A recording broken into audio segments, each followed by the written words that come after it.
open our eyes into the world of metaphysics. Bobby, welcome to Transatlantic Productions. Okay, thank you very much.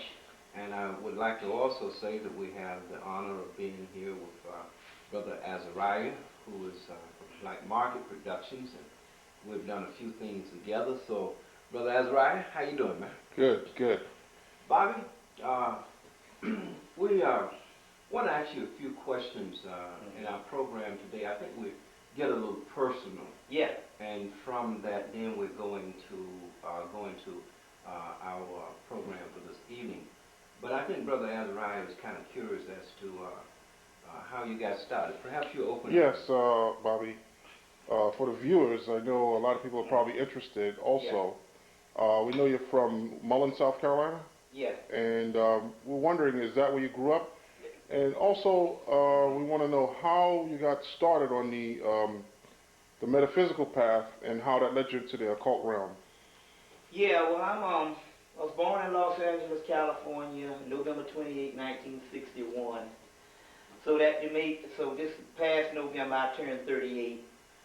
And actually it's interesting because my path is a spiritual path. I didn't start out on this path, which I think most conscious people never really started out on this path, and that would make it beautiful because we know of being dead at one time.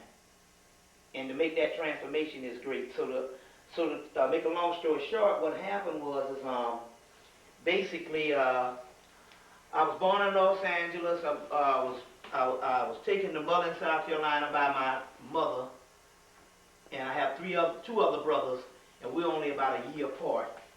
Ollie, Bobby, and Mike. I'm the middle one, and we're only a year apart now. So basically, my formative years, as far as when you would say before teenage years, would be in the 60s, and then basically in the early 70s. In the early 70s, I entered into, well, it was 10 in 71, but basically the 70s was my actual teenage years, you know. And basically by 1980, I went into college. And I was somewhat of a very talented person. I was a commercial artist, but I was an artist, but I basically was a photorealist. I got carried away with that, whereas my photographs had to look almost identical to the pictures, where you have to look very hard to see whether it was a picture or not. And I mastered that, let's say, by the 11th grade, and I was basically an excellent artist. I think I mastered it around the 8th grade. I really could do the artwork. And I did art all my life from age 5, you know, and by the time I got in the 11th grade, I really started becoming a little disenfranchised with it. But I continued it because I knew I was going to need it to go to college, because the simple fact that I came from one of those families where it wasn't a thing where, as you know, the question was not are you going to go to college, it's what college you're going to go to. And so basically I used that to go into school with college, but on one hand also I was multi-talented, so that didn't, you know, I was a dancer in my early teens, and I used to go all around South Carolina, me and a black man named Bun, and whip people's behind dancing on the dance floor, and take on brothers from New York and stuff, believe it or not. And so, you know, different things. I had multiple talents. I was a comedian, and I excelled in the arts, always outgoing, and always never a follower. And so in the 12th grade, my senior year, I started designing shoes. And so what happened was, all through college I was doing the artwork, and I made all kinds of the dean's list and things based on because they really couldn't find anybody to teach, because I had mastered the craft. The misfortune about artistic go into photorealism, their creativity becomes limited because you you got that whole, you're doing things that they can do with photographs now. Now that was fine before they had cameras. You know what I'm saying? And basically the history of that comes from basically European art. Now that doesn't necessarily mean, well, I don't want to say that because the Europeans basically overdid it. But clearly we had that realistic art in HEMMITT, and they even showed the African mask in Nigeria, different things like that. So the history didn't come from the European, but basically the European, he was so fixed on the so-called physical world. But anyway, I kind of got a little frustrated and disenfranchised with it because I couldn't find the realm of creativity as you can in other mediums of art. So I started designing shoes, and I designed shoes as I went with as I did my art in college. So back in the late 80s, I literally put together a little scheme because I knew there was thousands of people trying to get into the design field up in New York, and here I am, a black man from Mullins, South Carolina. How was this going to happen? So what I did was, I basically, in 1986, there was a lot of credit card numbers flying around the college campuses, and I went to Benedict College in Columbia, South Carolina, and also I went to Clark, Atlanta, what it was called Clark College in Atlanta, and that's how I ended up in Atlanta where I am now, where I reside now. And basically what I did was, I was designing shoes on paper, and I was doing like, shoot, I could do hundreds of shoes a week. And I was real good at it. And basically, as well, I was doing the art. So basically what I did, there was a lot of credit card numbers, phone cards numbers at that time going around the college campuses. We get a new number would come out at 12 o'clock. And people would get the number, and they would use these numbers until they would cut them off, and we'd get another number the next day. Well, most people was doing it. It was a rash at Georgia State, Georgia Tech, Clark, Morehouse, Spelman, Marge Brown. And basically, this was a hot thing that was going on in Atlanta. You get these numbers, these credit card numbers, and you can call. We even got international numbers. So I took it upon myself to break into the shoe industry, basically, because I took it upon myself to break into the shoe industry like this. Instead of just calling friends and just running off at the mouth on the phone, I would basically call the different shoe companies in New York.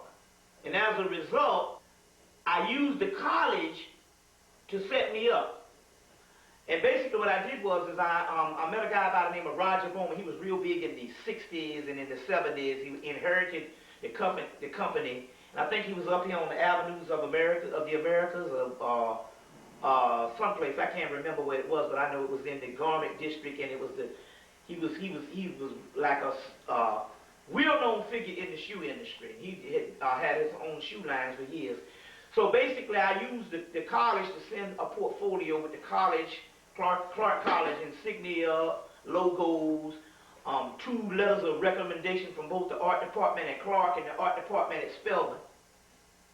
And as a result, he felt obligated to respond because anytime you're dealing with the collegiate world, people want to feel important. That they always connect with the collegiate world. So I was able to get in contact with him, and to put a long story short, I was able to design shoes. And I designed the Spring 89 line, the Spring 89 line and Spring 88 line and the Fall 89 line. Because you design shoes in the fall of the year to come out in the spring, and then you design the spring shoes in the spring of the year to come out in the fall. And then basically after that, after I did a line for him, he basically came and said, okay, now is the time. We're going to really hook you up.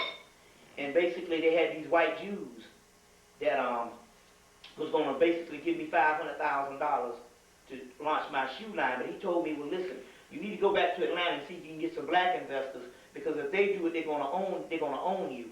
So we already have your money for you, and we're gonna launch this line. But I'm giving you the chance to get the black investors first, so you can do your own thing, and we can hook up something before I have to call the family members, and they get with you. They're gonna get their money. So I headed back to Atlanta to look up these black investors. And in the middle of that, I had already started into the whole Afrocentric thing that was real booming in the late 80s. You know. And when I turned 28, that's the same year that Osiris died. When I turned 28, literally, what happened to me is I died. The only thing I could do was study this Afrocentric history. And it was an entire year that went by, and I hadn't even gotten in touch with the man. And for some reason, I didn't even worry about it. I hardly even thought about that I had put my whole career on hold just to do nothing on the career side. I just studied books. And just studied and just bought every book. And I had a friend that I was working in his store, and he feeds the whole AU Center, and he's a millionaire. And as a result, money was no object. I could go and I could make my regular salary of what I made during the week, and then I could go borrow money on top of that. And it was the money was coming in so much until it was an abundant amount of money. So basically what I did is for 4 years I built a massive library, because money was not an object. So it was no problem for me to spend $100 on a book. You see. It was no problem for me to just buy tons and tons of books. And it got to the point where I was going and buying books every day, even after work. You see. And this went on for the last 10 years, up until I ran out of books recently. And I was able to tap in back in '96, and even steal some very, very rare books and stuff, and clean out a couple of stores in the shoplifting area. By going invisible with magic and recovering our information. Yeah, this is really what, you know. So, how did I get into the... So, basically, what happened was, is from 1989 to 1992, I just was immersed in the Afrocentric history. Now, what happened was that after I learned all the history, I joined Dr. Ben's mystery system and didn't really get anything out of that and all, because that was basically a social club and didn't have nothing to do with the mysteries. But, you know, we respect Dr. Ben and all, you know. But what happened was, is around 1990, you know, when you get into this consciousness, and it's beautiful at first, I mean, you really are elated, I mean, and you really just basically just take off with it. But after your eyes get open more and more, and you see your people acting more and more like fools, you really get frustrated and angry. Now that's exactly where I wanted to, waiting for you to get to, because I wanted to ask you this other question, and that is how, when you became conscious, how did your relationships with your brother or your mother and sister and family, how was that developing? Well, my with brothers, consciousness? well, it's one thing about it, my brothers took to it, especially my younger brother. But both my brother, because I got a brother a year ahead of me and one after me. See, we grew up in Mullins, South Carolina, where, see, South Carolina is very interesting, because unlike any other state, it has the most black people in the country. They don't tell you that. South Carolina has whole counties where they outnumber white people. But as a result, for white people to rule, they have to rule with an iron fist to always make sure that they stay on top of their Negroes. So I grew up in, although it was post-civil rights, Mullins, South Carolina, but still yet, it was still the Deep South. And although I grew up in a town like Mayberry that generally had everything, you know, I only lived a few blocks from downtown, so it wasn't like I grew up on the farm. Basically, they had everything that most cities have, but it's just one of them. You know, but basically you could get the general everything. So basically, you know, I grew up, you know, that way. But the key was, in South Carolina, especially in my town, you knew who the white man was. You learned early. Just a taboo. Although I grew up in a time that like John Henry Clark say, I grew up in a time that I didn't have the misfortune of having an inferior mind and a slave mentality. I wasn't faced with this type of racism because, you see, they buried down real hard on the South, and that was by design to make it appear as if they isolated the incident. We found the racist. So the South didn't know what was going on, and as a result, it was a consensus. They just chilled out. And yes, I used to get cars riding by and people calling you nigga and all that. But basically, you knew your place in Mullins. So the whole concept of the white man, I didn't sign no peace treaty with him because we knew our place. So when this thing went down with my brothers and all, we knew it. My grandmother knew the white man was a damn devil. So we didn't have a problem with that. So when this consciousness came, oh, no problem. You know what I'm saying? So that has a lot to do with it also too. But going back to this, because this is very key, but I remember back in 1988 when the crack epidemic hit, and that's one thing that also bothered me. And I when I first got to Atlanta in 1986, I got 7 jobs in 1 week. That's how abundant it was. And I saw this crack epidemic hit overnight, and I saw brothers running up and down the street with the buckets of water and the squeegees. And basically, I couldn't take it. So as a result, I asked God at that time to give me the truth no matter how hard it hurts. And I remember it good. I was in Spelman's parking lot, and I was just out there about 2 o'clock in the morning coming from a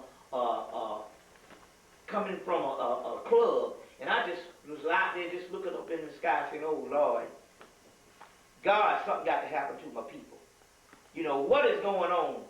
This shit got to stop. So, to go in this, because this is very key, I got real angry when I got on into the consciousness and went through the whole Afrocentric thing and learned all this history.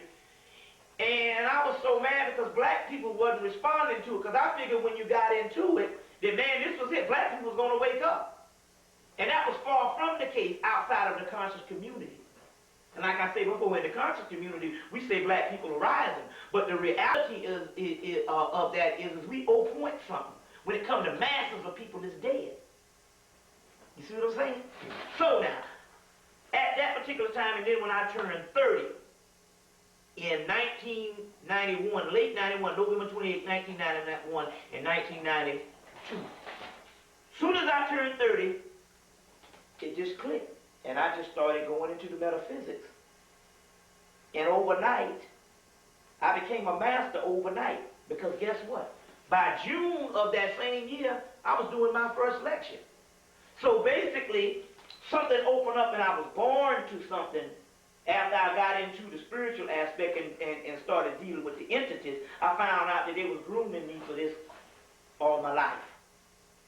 You see, and they told me how they had to work very hard to get me out of the shoe industry, as well as some other things. That I was supposed to go up here to FIT one year, because it was only supposed to be 30 people picked from around the country for this scholarship of people that do this 1-year program in menswear fashion.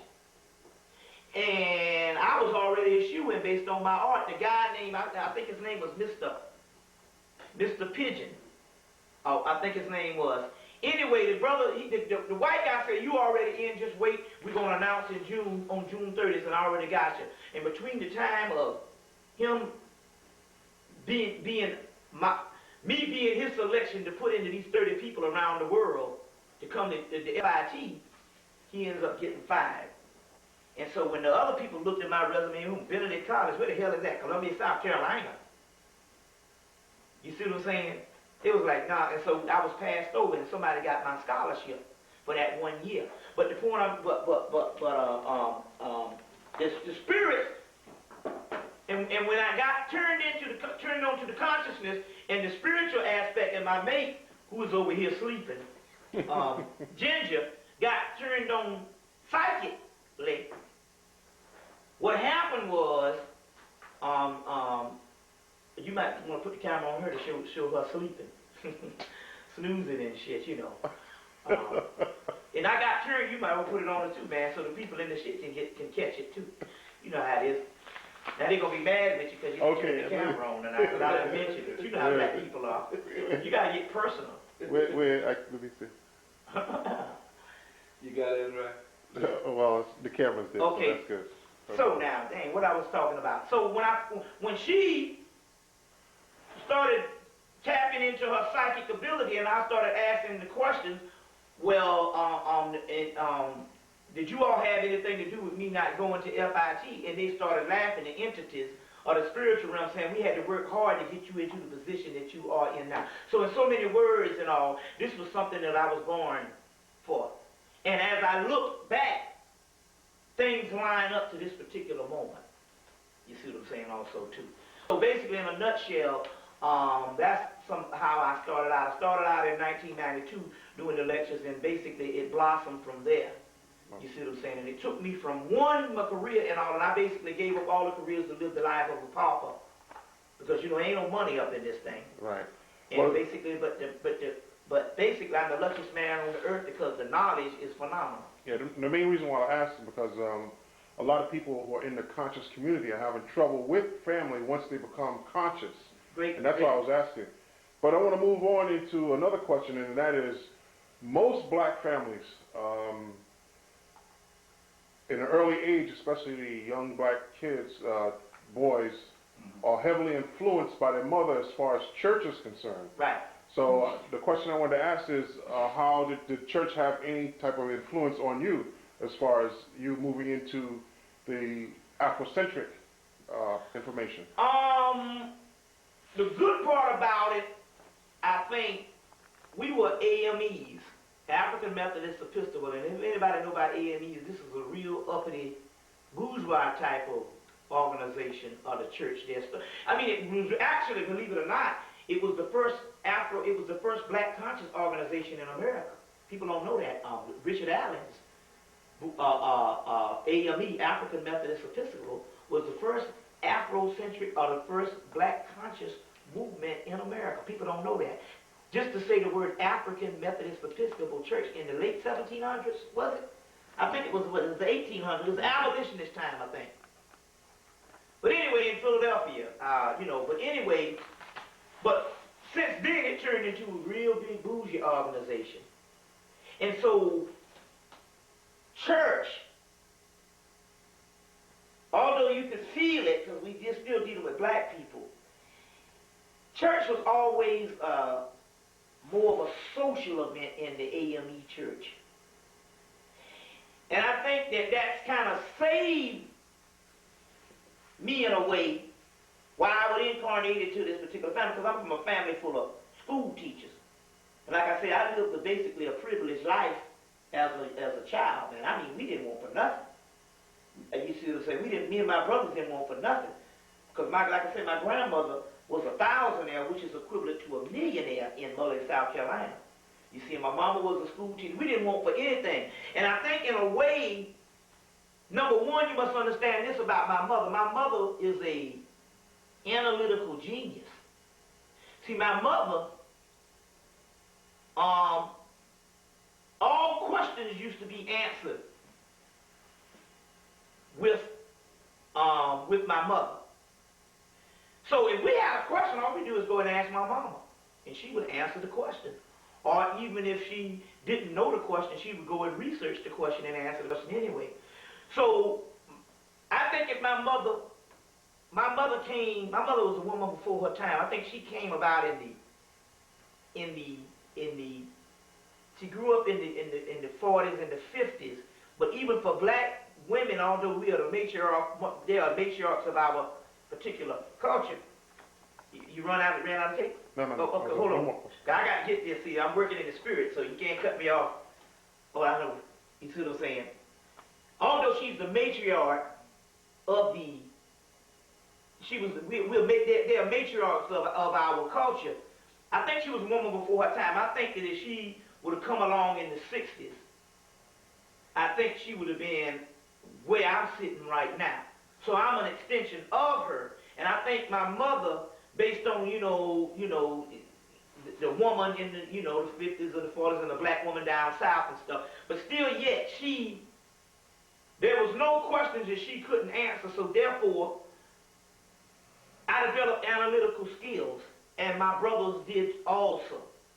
You see, now going back to that, I think that we went to church, but I think it was for a social organization too, but also, you know, we all believed in God and all this kind of thing. Here, my grandmother from a long tradition of that stuff, but still yet, I think that it didn't have the effect that it does with some people that lock their mind down. You see what I'm saying? So what's the other question? I think you basically covered it. You got it. Okay. And there was something else I wanted to ask you, and it was dealing with, again, going back to family members, and say, for instance, when you would get a girlfriend or a mate. Yeah. How did that work out as far as, because I know well, with it's me, interesting because, see, I was lucky. I've had 2 girlfriends prior to getting into consciousness. The one I'm with now, which we've been together for the last 5, 6 years, and the one that I was with before that, in actuality, we met through the Afrocentric consciousness. She was a sister from Amityville, Long Island, and she was down at Atlanta University getting her master's in French, but she came from Hamilton College, where they had more consciousness than other black colleges, because, you know, they had to pull together in them white schools where you got all them white people and you only got about 40, 50 black people. So, but anyway, we actually grew together, and so my Afrocentric years was with this particular sister, Kimberly Meadows, from Long Island. My metaphysical years is with Ginger, the sister that I'm with now, you see, which in actuality, might I add, saw me in visions when she was a child. So I was lucky. Now, what I can say about, if the question, what I can say about other brothers and stuff, it's a big challenge, because we got our women that's virtually slaves to this religious thing. And then not only that too, you got them that sometimes this consciousness, if you're really serious about it, the Afrocentric or metaphysical, it requires some type of time just dealing with things around you. And so if you don't have people that is that is in it with you, it can cause problems. But you know what? By me traveling all over the country and speaking, it's the sisters that's in the consciousness, they have a problem with some of the brothers, this idiots. So this thing, it goes across gender lines also too. You see what I'm saying? But the brother problem would be a little bit different. I've had sisters that had brothers that was jealous of them because they was tapping into consciousness, and they felt a little inferior. Or then I had sisters, you see what I'm saying, that either thought that based on the religion that he's going crazy, or based on you not paying more attention to me. So this thing and this is one of the major problems I have encountered in the lecture circuit when meeting other people. But me, myself, I've been very lucky. You see what I'm saying? The idiots or the knuckleheads that would have hindered me before was long gone before I got into the conscious realm. And I think that was all set up also too. Yeah. Okay, I think Clemson has a couple of questions for you. Okay. Thank you. Bobby, I want to go to one of the areas that I think you probably found of great interest in. Yeah. I do, and that's Egypt. Yeah. And I know you've done a tremendous amount of research Yeah. and study. Mm-hmm. But what I'd like for you to do is to begin to look at the spirituality of the ancient Egyptians. We talk about spirituality, but I'd like for you to explain what is spirituality and how that was reflected, or what was the worship system, or how we may understand in terms of their gods and etc. Yeah. Well, first of all, in order to understand Kamite history, you must try to understand something about the history of the people. Hold on one moment. Okay. Okay. Now, we had to ponder this question, but in order to understand Kemet, we have to dig deep into our origins. And in order to dig deep into our origins, we have to rely on the mythology. First of all, this word mythology it's been used to denote a bunch of untrue sayings or something that's not really, not really valid and stuff, and that's what the white boy does to throw us off. When Gerald Manson tells you in Natural Genesis that mythology means mutu, which is truth and spiritual teachings of history. And but they have kind of defunct that. Meanwhile, you can get a PhD in mythology in the European in his schools. But yet we are trained that those are just saying a bunch of crazy people and all types of stuff like that. So it gives you this particular psychological disadvantage until and not unless you look into this particular science and try to find out that in actuality they literally tell you basically the history through the mythology. Now, they always tell you that in order to understand ancient Kemet, you're going to have to look at other systems. Why I say that is this. No ancient system comes totally intact with the fragments that you need to really put the complete system together. Also, we must weigh that the white boy that has thousands of our papyrus that we have never seen. We're talking about literally thousands and thousands and thousands, maybe millions of papyruses all over Europe that we haven't even seen that has ample amount of correct history in Kemet alone, because Kemet has more records than anybody. But the good part about that is they have preserved other cultures, and in those other cultures, when you study that, since it's only one knowledge, you can put the pieces together to understand Kemet. Because what we get from Kemet is mostly the solar dynasties, and that's very late. Amun-Ra, or Ra, is a later deity. You have a whole Typhonian culture prior to Kemet that they covered over 200 temples in Nubia just to cover up. But the good part about the Typhonian Egyptians, the Typhonian Kemetans, or the Typhonian Egyptians, developed, rose to their height, and declined even before the first monumental phase of Kemet was even built. Your Typhonian Kamites is the missing link between this Atlantean history that we hear them talk about, the Lemurian history, and the prior history. Some people say, that's some bull. No, you can go and read the Hermetic material of Tahuti, where he said that we come from the antediluvian land, which also means after the flood. Go ahead. But what is this flood? This flood is not necessarily talking about water, because everybody has a flood story. This flood is a metaphysical flood, or a spiritual aspect that is trying to tell you something about a prior history of the earth. The Kamites are the ancient indigenous African, or whatever you want to call them, Camamorians. That's one of the names, Camamoria, Black Amoria. That's an ancient Egyptian or an ancient name for the original people. The Alchemoria. All these different names. They tell you that the earth went through a different phase. The earth was not always physical. The physical was the last phase and the recent phase.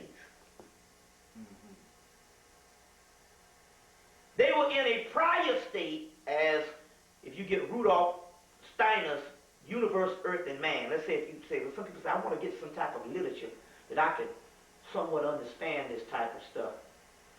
Get Rudolf Steiner's Universe, Earth, and Man, or Rudolf Steiner's Cosmic Memory. Those two books. I think both of them are still in print. He gives a good synopsis on this thing. Whereas at one time in this spiritual realm, the physical realm was invisible or a fog.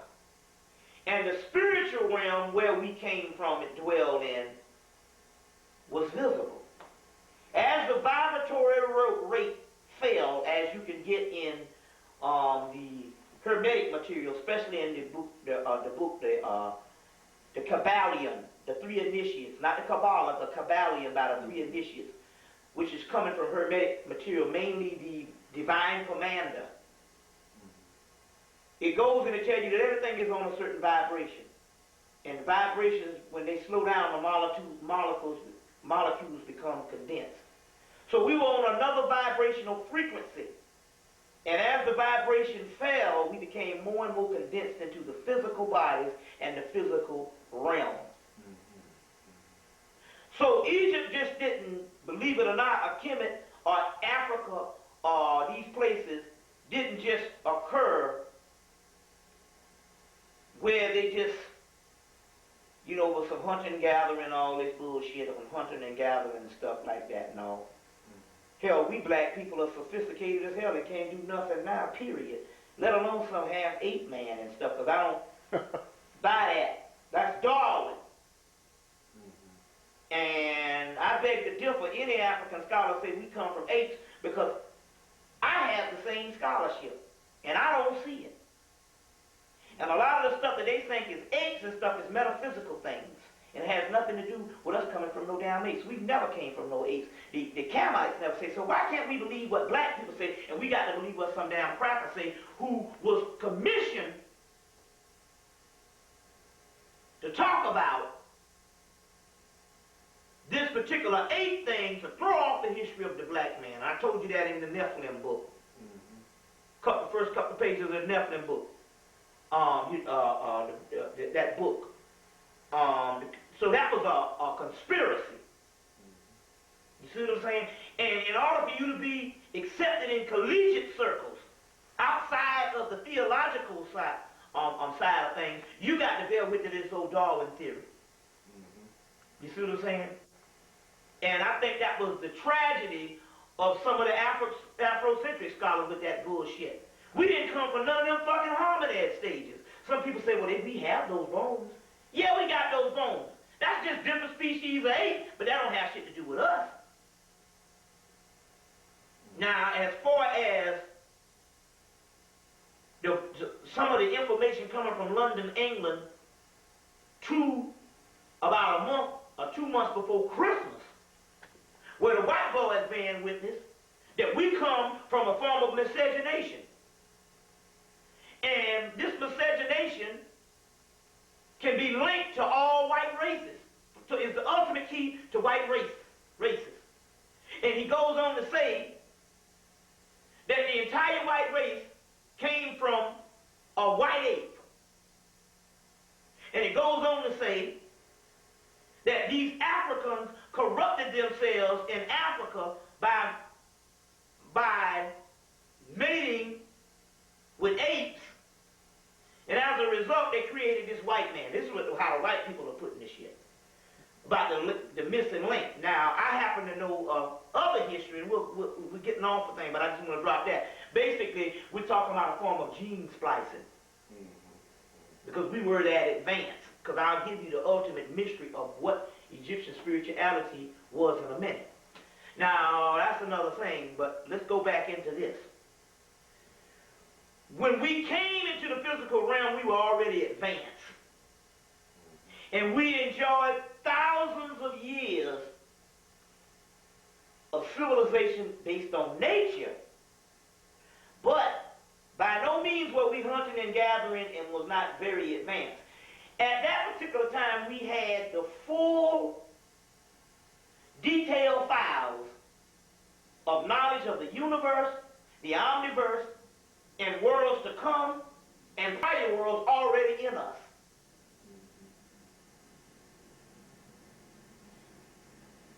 We had TV sets, but not necessarily TV sets would know of as tubes and all that. Everything that we had it in the detailed files in our mind. We had a complete system of everything that there was that came equipped with every African on the planet. We could communicate with each other, what you call now clairvoyance. You know what I'm saying? A telepathy. Those are mild. You see what I'm saying? We can travel to several places at one time just by standing still. All this through the melanin context. Now, like I said in other lectures, I'm often wondering, why is it that Africa, the rest of Africa didn't build large monuments like HEMMITT? It wasn't until I got into the esoteric sides that I understood in all this that Africans had detailed files. The HEMMITT and the large monuments was only necessary when they understood that based on the lowering of the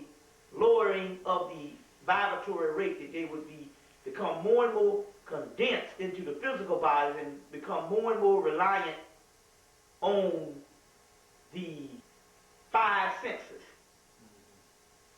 And the other senses would become dormant because of the vibratory rate in the cycle. So it was a race between time. It was a race against time that they had to go and build these large monuments and record the detailed files that's already in the African mind onto papyrus and large temple walls and statues and all types of different aspects. Even on the chairs they had, they recorded things. Hold on a minute. So, it was a race against time. So HEMMITT's entire history was to record what was inside of the African, or if you want to put it, Atlantean, or the ancient black person's mind. And as a result, you get everything from inner. Education is to draw out. And you get everything. You see what I'm saying? With HEMMITT, and we're going to go into some of that, because what was the ultimate goal? Why also ultimately did they have to do this? You have a question? No. Okay. In so many words, they understood that this vibratory rate and the physical realm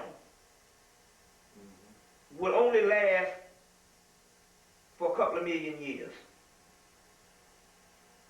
And in actuality,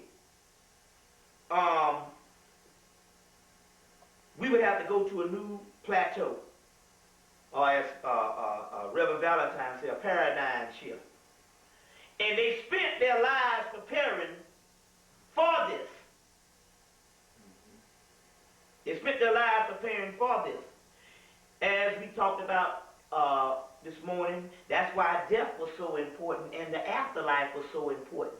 Wasn't necessarily some selfish thing they wanted to take things in the afterlife. That was symbolic of some higher mysteries. Of some higher mysteries. One of those mysteries has something to do with reincarnation. Reincarnation has to deal with the fact that if you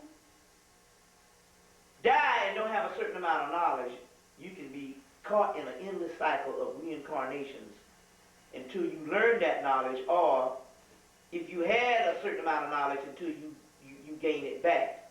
If you don't have a training to preserve yourself beyond the physical body. So the whole thing of lining the tombs up with all this writing and all this particular stuff is so the person who was dying could understand who he was and be conscious of who he was, so he could make a certain transition and don't have to go to the light to recycle himself back down here as an idiot. We'll go into that we'll go into that in a few minutes. So,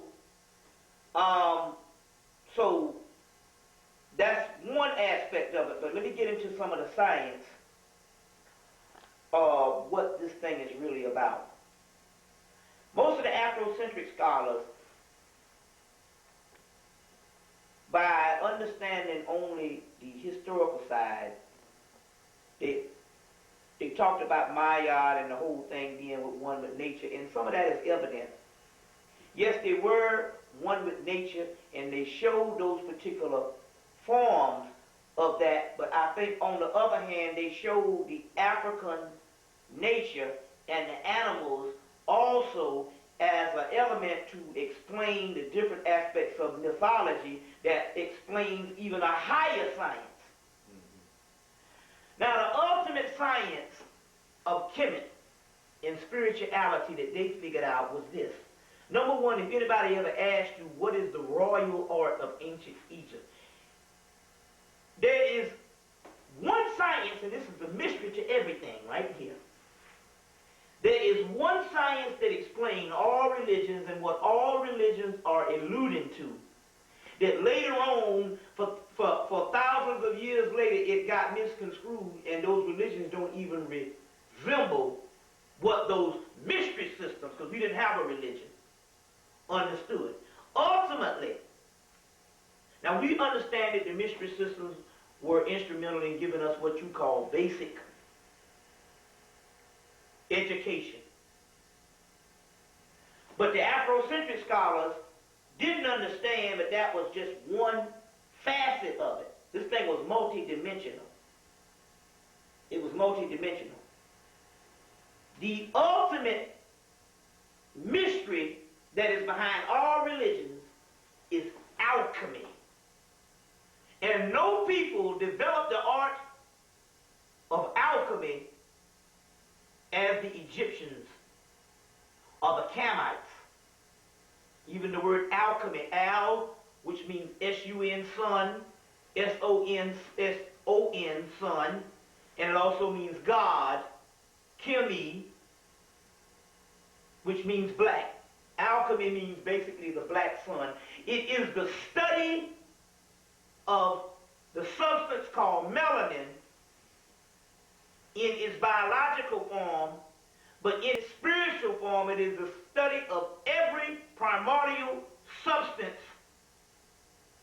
in the universe, on earth, and some stuff that's even outside of the universe, which is the ultimate manifestation, and the crystallizing stone that put all of this particular substances of the universe together to make a new reality.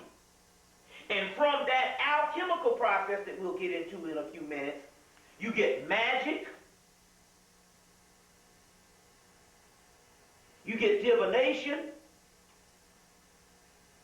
you get necromancy, dealing with the dead, you get all forms of metaphysics, understanding everything, but all of that comes back down to one aspect, is alchemy. And ultimately those gods was alchemical gods. The god Tahuti is the god of wisdom and the god of knowledge, and he is the ultimate symbol of alchemy. Your staff and your caduceus was not the medical symbol. That's what it came based on Greece. Your staff and your caduceus represented, number one, the ultimate spirit of man, as well as it represented the ultimate spirit of symbol of alchemy. We'll get into alchemy and what this thing is talking about in a few minutes. The Moors, in order to understand some of these things, we'll go to some disciplines first, then we'll go back to HEMMITT so you can understand. The Moors, which was a combination of priests that went up into Europe. They had no really interest in Islam. They just understood that by these priests understanding that religion could be like a political system, they just united under one banner, Islam. But they were Hamite priests, ancient Cushite Arabian priests, which was the black element, which even Muhammad's father knew about. When we go into the Arab thing, we'll talk a little bit about that. And they went up into Europe, and they introduced certain amount of these disciplines. What are these disciplines that we talk about? Ancient Egyptian spirituality. Well, you can find them now in the relationship in the esoteric field. And what white people have done is basically put a white face on all these disciplines. The Moors introduced the tarot cards. Now, the tarot cards are literally picture windows of melanin and the frame of the soul. And from that, you can use divination for it.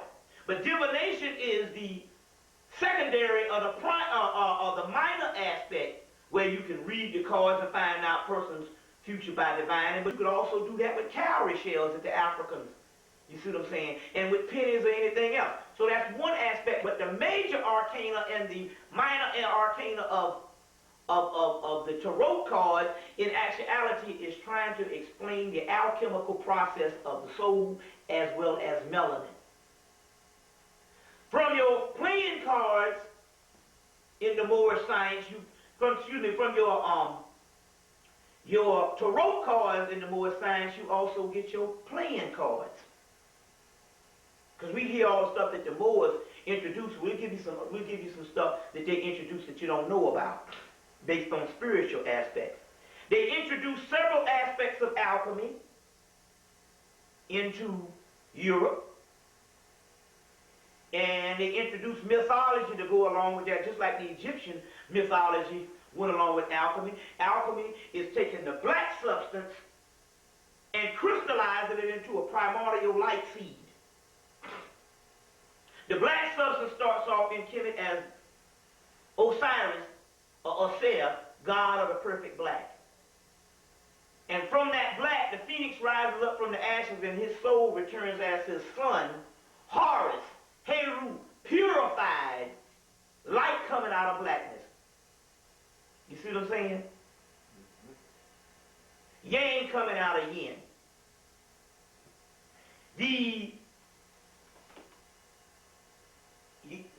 Moors travel up, and they give you the whole Grail mythology, King Arthur and the Round Table, which is nothing but Osiris, and all of that, which later on the British faked and said it was British history, trying to claim royalty.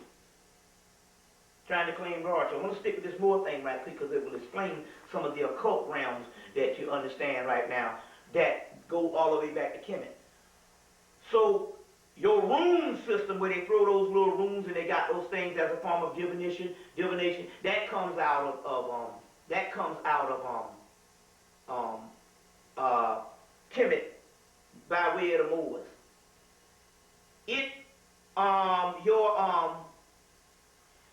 Several magical texts that you see in Europe. Your Goetia system, the Greater Key of Solomon, the Lesser Key of Solomon. One is dealing with astronomy and astrology. Another one is dealing with the inner components of the mind and of your body. All types of magical texts. Now what happened is these texts was a major part. Your Kabbalah, your Zohar, which is your Zohar, which is your Kabbalistic system. All that came from the temple of Komombo and Kemet to the, later on, ended up in Spain and given to the converted Jews, which is the Europeans. And then they cultivated it and tried to claim it's their own. You see what I'm saying? So your Zohar is first introduced into Spain, which is the Kabbalah, which basically your Lubavitcher Jews use also too. If you want to get a sense on what they deal with, you go get the movie, this movie called A Stranger Among Us with Melanie Griffith, and just notice what all that about your Lubavitcher Jews is up here wearing the black. They studied the Kabbalah. All kinds of magical texts. I mean, it's unbelievable just about all the metaphysical things you see in these bookstores. How did white people able to get all this metaphysical stuff? They got it because they cultivated all this Moorish history And basically those 16 universities that was left behind, the stuff that wasn't destroyed, the Europeans, it became the property of different secret societies. So they put in place secret societies. We talked about this in the last video. But this is interesting because we understand that the Moors put these secret societies in Europe because they understood that also Africa was deteriorating. It was old and it had to go to sleep. But they raised the European up because look how what kind of devil he was with education. What you think if he didn't have nothing? Everything would be lost forever. So you have to give somebody something so you can preserve something. So they are only the custodians of our knowledge because they can't use it ultimately. Just the minor aspects. But the reason why I say that is because I wanted to give you this particular information on what happened with the educational system. All of this magical stuff, this alchemical component, used to be the major part of spirituality in your mathematics and your physics and your all the stuff that you get in basic education now, what you call Western education now, used to be the physical component of these spiritual disciplines. More like the byproduct of something that's greater knowledge, paradox of higher knowledge. You're just getting the physical science. And basically, the secret societies, when they set up their educational system, after gaining both sides and learning both sides from the Moors, what they did was that they decided they was going to separate one system from the other. So they give you the byproduct, which is only on the mundane, social, economical, physical laws, you see what I'm saying, and chemical aspect, and they keep the alchemical, spiritual aspect, and that's only studied in the lodges. And you see what I'm saying, as an educational system, and then the rest of it is in your metaphysical bookstores, but they understand that most people, this is not a literate society, it's an alliterate society, one that can read but don't read. So in so many words, going back to ancient HEMMITT, and what's happening with most scholars is we can't bridge the difference because we don't let the white boy convince us that his educational system is the way to go, even when we look at things black. There's other spiritual aspects that we don't even tap into. You have some other questions? I mean, as far as did you want to answer? Yes, I do. First, I'm going to let Azariah change his tape because Yeah. I know that tape is Just about time, yeah. Yeah, okay. Blinking to what I want to do. Yeah, okay. I wish I had. I want to go back, of course, Yeah. to understanding how the Egyptian pantheon Yeah. worked out, what it meant. But since we was on, you had mentioned something about the Hasidims Yeah. and them studying the Kabbalah. Wow. Yeah. Black people need to know something about what they are looking at when they see the Hasidims. They're all dressed in black. Yeah. You see one, you're looking at all of them. What is the psychology of what they're doing? What is the spiritual? Well, the black, just like the black that you have in your judges, has its origin and its roots with Osirianism, God of the perfect black. God of the perfect black. From blackness, everything comes. So they understand it is the ultimate power. And so they wear all the black and all this particular thing because ultimately they understand in order for them to fake that they are the original people, it has to be done through a serious culture of knowing just about what we dealt with. What we dealt with. Now they understand, and like I say, they worship or they study the Kabbalah. Now in this movie, when you go see it, you're going to see them. They're going to walk up on a room and Melanie Griffin going to say, we study 13 hours a day. That's what the little boy is going to be saying to her. And basically, they study the cosmology of the universe is not just the Kabbalistic side, they even study the Egyptian side and anything they can get their hands on, so that they can stay and reign supreme. As a matter of fact, there's a war going on right now in the white world with a lot of these occult people. And what it is they're complaining that whenever that the Jews have two types of oaths. They have an oath. They have an oath. They take an oath to Israel. And that oath is when they go out in the public world, whatever they experience within any other secret societies or any other organization, they have an oath to Israel to render that knowledge in that spirit, in any type of secret that they want to the rabbis and the head of their community. So they have an oath to override any oath that they take in public society and in private society outside of the Jewish society.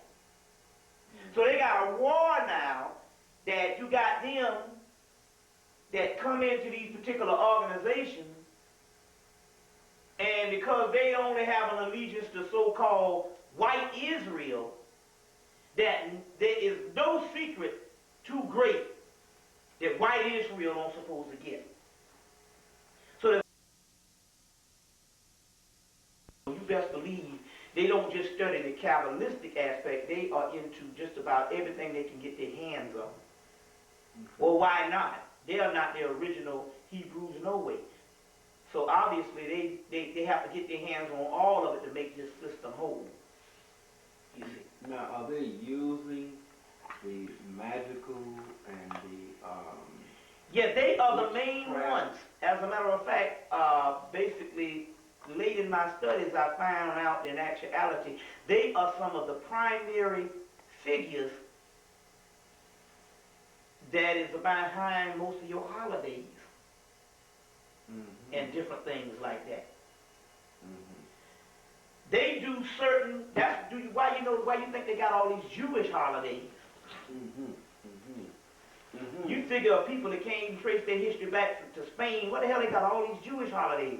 That's because they are constantly trying to do certain rituals to make white civilization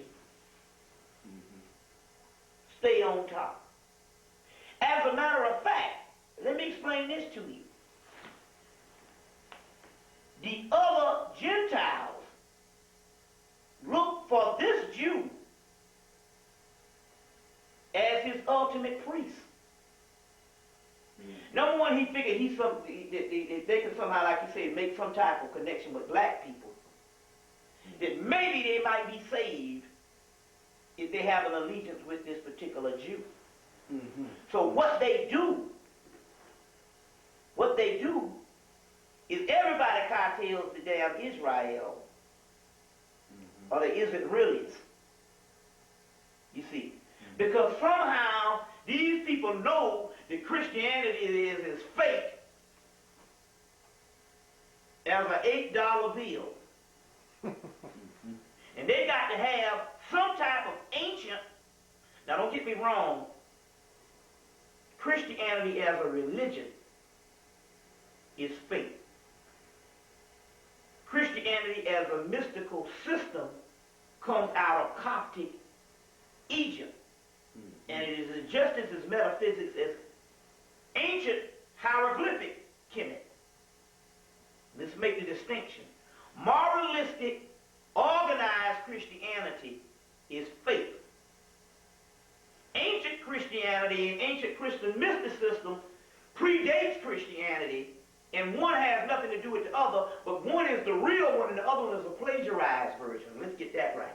So we're talking about the fake plagiarized version where you historicalize the ancient Christ or the soul is in all of us to put it and relegate it to one man, stringy-haired man walking around Jerusalem who never existed. Now let's understand, you see, the difference between one that's based off the Egyptian god Horus and one that's based off this fictitious cult figure to line up by. So he's the biggest pimp like Jim Jones and the rest of them, JC. But he's the greater pimp because he never existed. He was a mystical character or mythical character. And even Paul in his writings never mentioned on the historical Christ. All his writings is about a mystical Christ. There's a whole chapter on that in the book, Who is This King of Glory? Alvin Boyd Kuhn, which is one of the highly recommended books with from Dr. John Henry Clark. And this is the one that the government had to ban because this particular book will eat any Christian's ass out on that subject of Christianity. With this book, there is no hiding. Massey's book basically said the same thing, but Massey was trying to show the connection with ancient Kemet, and he was more interested in the Kamite mythology, which is good. But Kuhn really bust this thing up.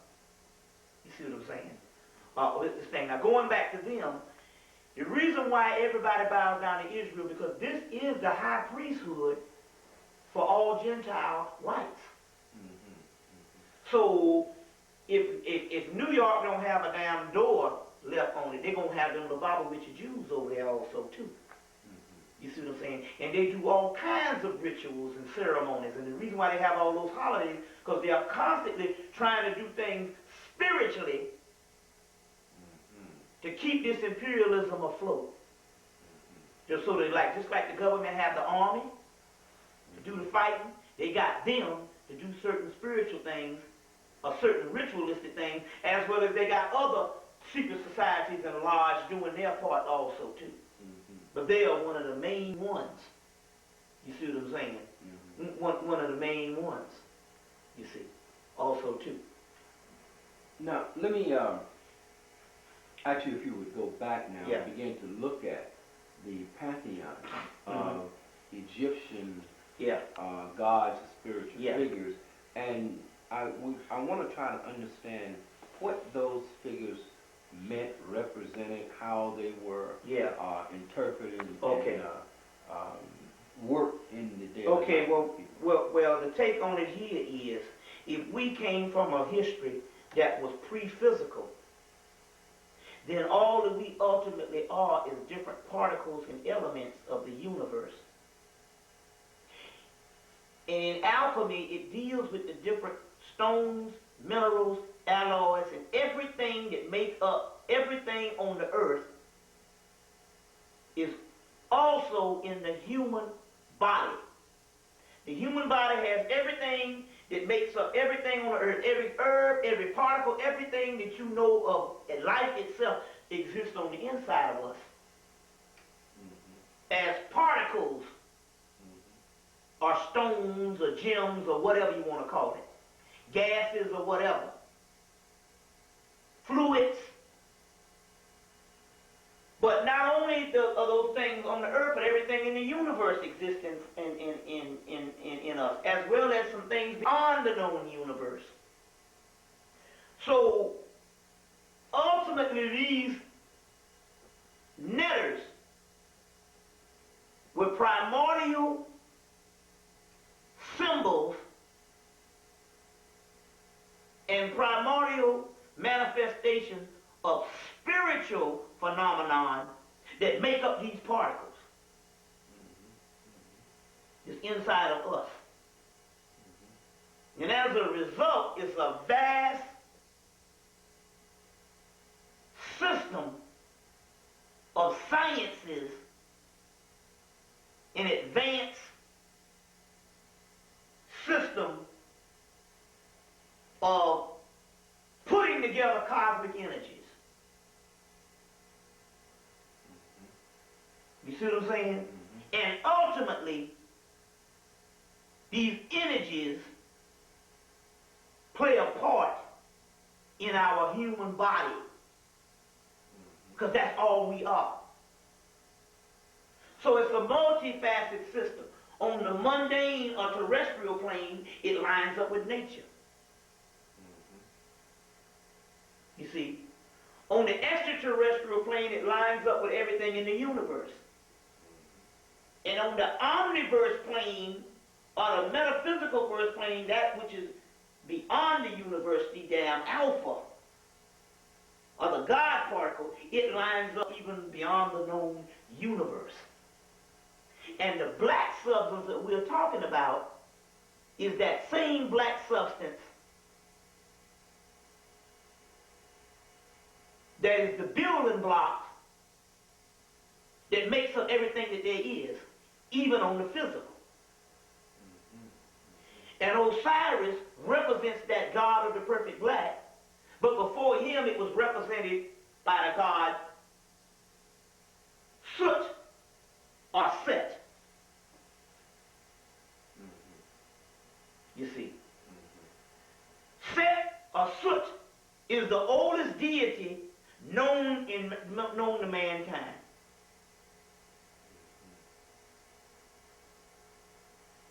He also becomes the enemy of Osiris, but there's some aspects of that on a metaphysical level that they go hand in hand. In order for Osiris to make the true manifestation of what he is to be, he had to be killed. Because when you kill something, you break down the particles in the elements so you can turn it into something new. Things after they complete a cycle have to be destroyed so that they can create something new. That's why all Christ mythology around the world also deals with death. But it is in that process of death that you rise up from the ashes and make a new reality. So Set Typhon, in one aspect, is the ultimate principle of transformation by killing Osiris, so his body can make another new reality, which ultimately will be the savior of us all. So these particular entities was a multiple system. Number one, when they talk about the 7 liberal arts and they talk about all the stuff based on the learning and all that stuff that you got from the Afrocentric community, they are right. When they talk about this stuff lining up with nature on this particular realm, they are also right. But ultimately, this stuff goes back down to the alchemical component, which is the building blocks of everything in the universe and outside of the universe also, too. And Horus' principle represents the seed that will rise up, because Horus and Maat is one and the same. Maat is the Christ principle also. But Maat is more, so you got to understand, when the Afrocentric people talk about the government being balanced with Maat, that is the realm of the mundane or the physical realm, that they govern a certain thing based on checks and balances and laws based on the scale. But Maat takes on an even greater principle in the spiritual realm. Maat in the spiritual realm is an alchemical component that we call in alchemy the great works. And the great works, let's see what the great works is. Let's see if I can find a synopsis of it in some literature, some alchemical literature. See if I have anything on the actual great works. I don't think I do here, but anyway, the great works is the coming together of angel, God, man, baby, animal, and everything in the known universe that comes to one particle. And that particle represents the new reality of long past cycles that have that have completed their run.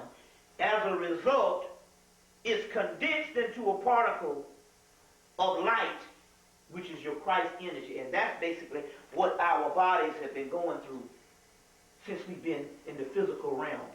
Cooking and creating a new reality that we will ultimately throw off. So even in the Bible, when they say every man will be known by his works is not talking about what he did in the physical realm.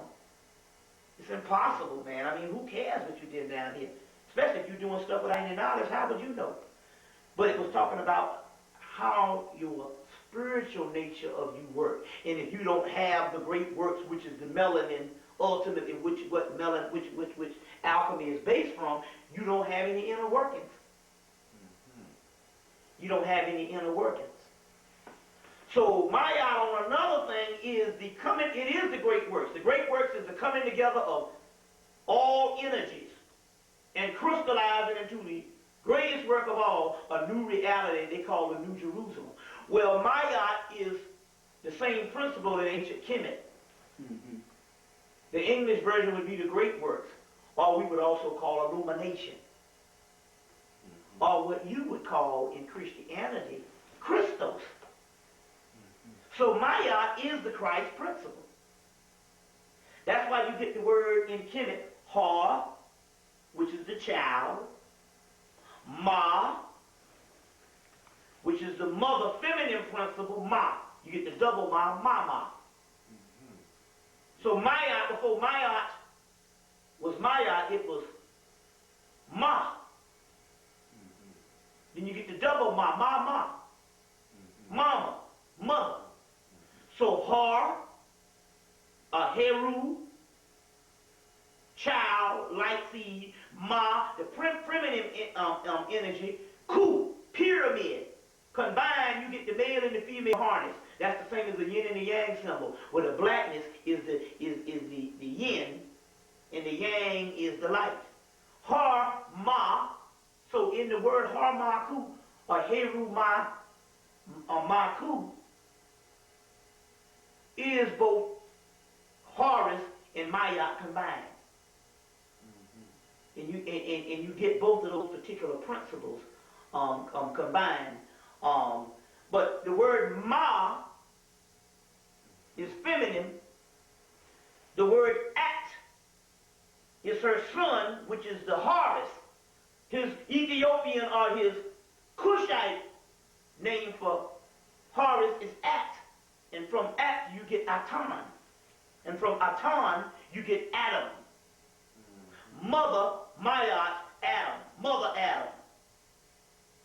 Now in the cosmological principle, you get the great mother who represents the triple blackness of space in the northern hemisphere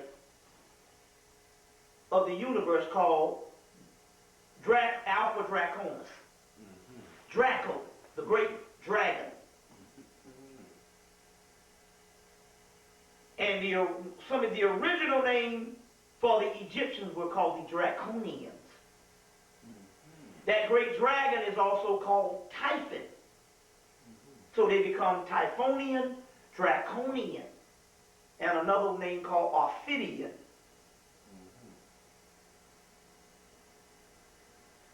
So you get the word Draconian, and you have people say, yeah, those ideas are very draconian, which means they are the ultimate ancient. But it means the dragon. Your word dragon comes from the word Draco. And from the word Draco you get Dracon. And from the word Dracon you get dragon. And the word Typhon comes from Dracon. But ultimately this is the great mother. In her south gate, in her southern hemisphere, she has her child Horus, which is the star Sirius, which is her clitoris, her south gate.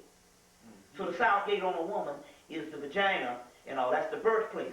So she has her star Sirius, which is Horus, but it's also known as Osiris, which is also Orion, but also Isis, or Aset. You see. Also Aset.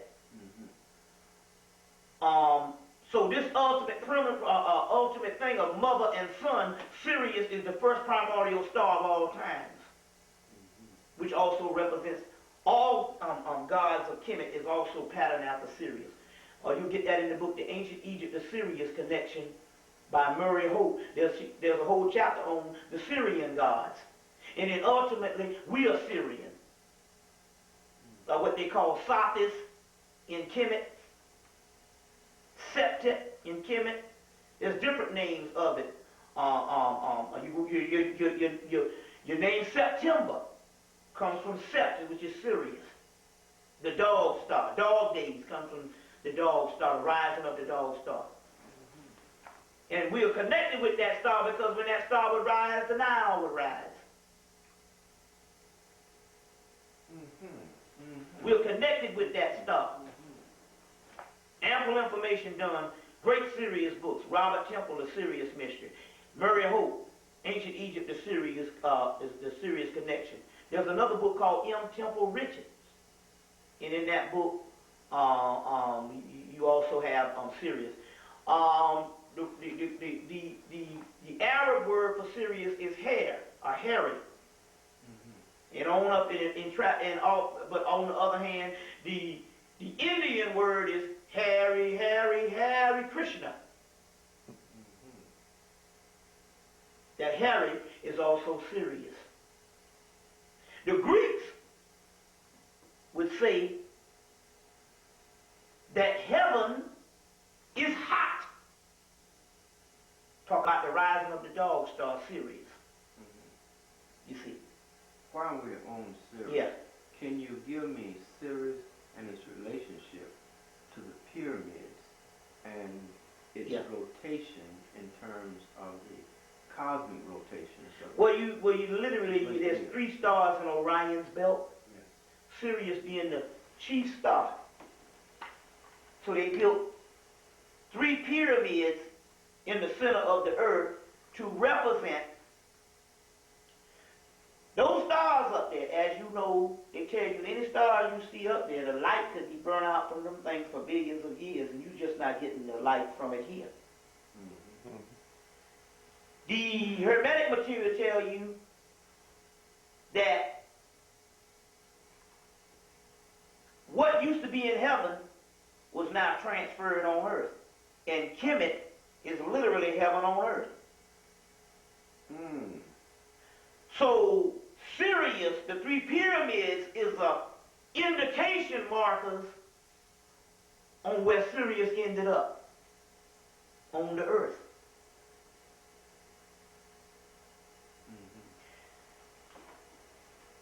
You got 3 pyramids in the Giza Plateau, which was also called the Babylonian Plateau, which is one of the earliest names, or the Restile Plateau, or the Rasta, where you get the word Rasta from.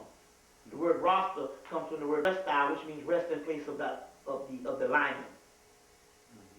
You get the word Rasta, which is in the Book of the Dead, but also in Graham Hancock's and Robert Bouval's book, The Mysteries of the Sphinx, or The Secrets of the Sphinx, Message of the Sphinx, as well as the Orion Mystery by Robert Bouval.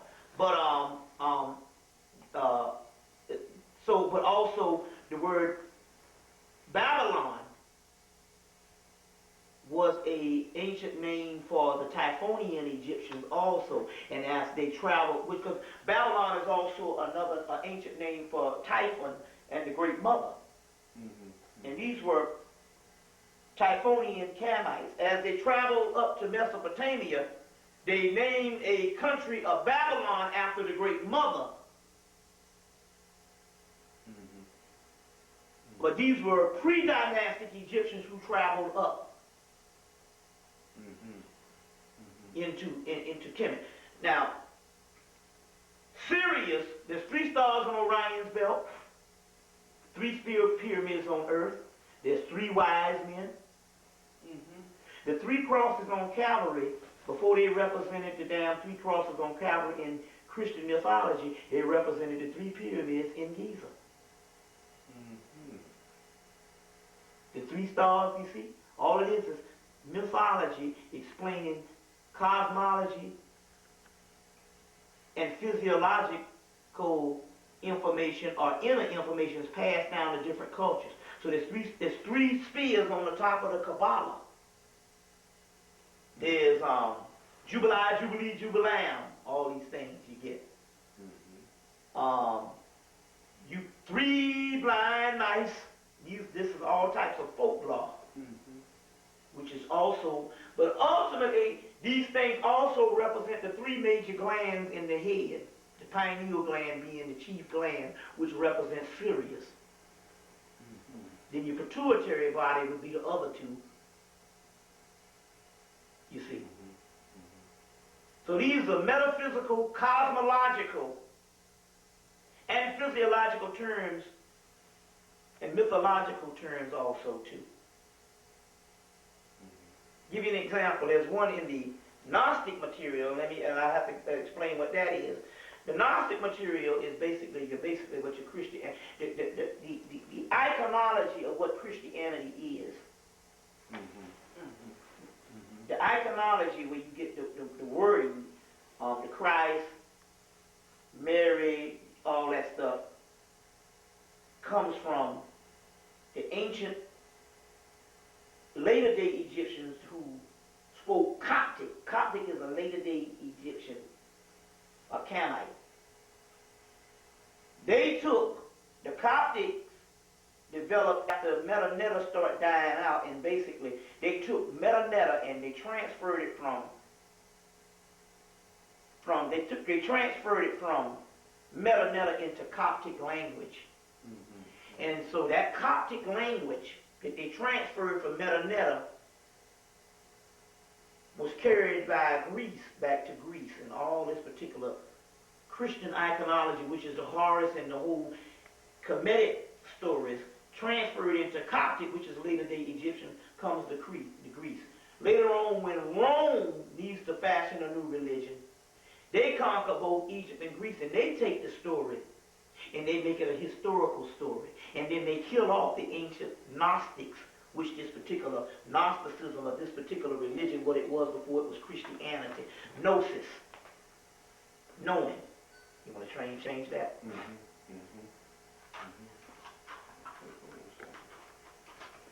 And so, this ancient gnosis, knowing, was later on is the blueprints of what the Romans took that same stuff and turned it into historical. And that's where you get the birth of Christianity. But it was before that. You get your Gospel of Thomas and all these particular texts. And those texts was dug up in 1945 again, called your HEMMITT Library. There was a book called the HEMMITT Library. It was the blueprints of what they turned into Christianity. So how can you have ancient Christianity if this is some new shit that Jesus is supposed to come teaching people from the get-go? How can something come before him? Well, there is a Christianity before Christ that even your boy told you about. Or what's his name? Walter Williams. Walter Williams, but that's historical Christianity. But the great scholar that wrote Introduction to African Civilization and Man, God, and Civilization. John Jackson. John G. Jackson. John G. Jackson also too. So all of this plays a part in the science also too. You wanted to say something? Yeah. Oh yeah, I wanted to actually, you mentioned earlier when you were talking about 3 glands in the brain. Now, I read a lot of material, and I've read some of Richard King and saw some of the tapes by Joel Pookrum, and as far as I understand, it was 2 glands. But you're saying that the pituitary is a double gland, or what do you say? Well, they call it the pituitary body. So obviously it's got to be another gland somewhere. You see what I'm saying? If they say the pituitary body, you see what I'm saying? It's probably worth looking into, and I probably can come up with the answer in a matter of days if I just go and just focus on it. You see what I'm saying also too. You see. Yeah. Okay, well, one other thing I wanted to ask you is that earlier in the lecture today, the lecture you did on the Egyptian gate of death, you said that a seed underneath I think the intestines, that was who we really were. Yeah. What does that mean? What does that mean when you say that's who we really are? If we were something other than physical, and we were something other than physical, you got to understand that there's no such thing as time and space. There's no such thing as size. So something can be infinitely small, and in most cases, that is the most powerful in the universe. So we talk about the atom, the atum, the atom, which you know the atom is one of the original stories of Christ. It's the same story, just rehashed again. The atom, the atum, the atom, the seed of Israel, the stone, all this stuff is talking about a primordial point or dot that who we really are. But since there's no such thing as time and space and size, it's infinitely large when you look at it as the concept of the great mother Newt, and infinitely small when you look at it as the concept of Horus or the seed. As us being physical entities, if we were not physical at first, then we're talking about a projection of ourselves and an illusion brought about to fool us into thinking that these physical bodies is us. And in order to do that, it has to register as big, just like a movie registers on a big screen in the theater. You see what I'm saying? But it's also it's in the movie Men in Black. When they're trying to find out some stuff, they got to go to this little dog. That represents the dog star. And he said, you know, they're trying to get this little. They said that the galaxy is on Orion's belt, and Orion was a little cat. Because you know, Sekhmet also represents the god Sirius too, as well as one of the oldest. And Gerald Massey has figured this out, that one of the oldest representation of the Sphinx is the goddess Sekhmet, the resting place of the lion. But then again, on the other hand, Sphinx is also called Harmaku or Harmakit. And Harmakit means Horus on the horizon. But Harmakit and Harmaku, you got Ma up in there, in Harmakit. So that's Mayat too. So this Horus Mayat is also a form of Sekhmet too, which is one of the oldest forms of the Great Mother, as Massey explains in his book, Ancient Egypt, Light of the World, as well as your boy, Robert Masters, the goddess Sekhmet. But, going back to this, the little cat had a ball on his neck, and there was a whole universe in that little ball. But they had to go to and so they were shaking the dog in the movie Men in Black, and he said, you humans, you always think that everything has to be big to be legitimate or to be worth anything. You see, it is the atom that explodes the earth. You see what I'm saying? Something invisible like gas can burn down this house and kill everybody in it. So the concept of this seed being in us and all what we are, the white boy calls it now nanotechnology. And basically that is the Horus seed that is inside of us, and that's all who we are. So is that seed like the chakra system, a type of spiritual seed, or is it a real gland? No, this is an invisible particle of light. It is the particle of light that is now the primordial unknown God that existed before this universe came into existence. It is the Alpha and the Omega. It, the Christ seed. So we're talking about a finite spiritual seed. And the chakra system is nothing but manifestation of the energy that make up the body. But ultimately, that concentrated energy is this particular seed. But this seed is the ultimate reality in the universe. And it's inside of every last one of the original people. Now, we must understand this right now. Everybody walking around on the earth, including black people, are not necessarily the original people now. But you see what I'm saying? Because we got tons and tons of offspring to you have now got this basically people that have a spirit, but not necessarily a soul. There's a difference. A spirit is what animates animates you and even animates white people. And even animates the roach and the rat. That's just the energy that moves on the earth plane. Electricity. You see what I'm saying? But a soul is something different. Not everybody has a soul. You see what I'm saying? Not everybody has a soul. Why is that?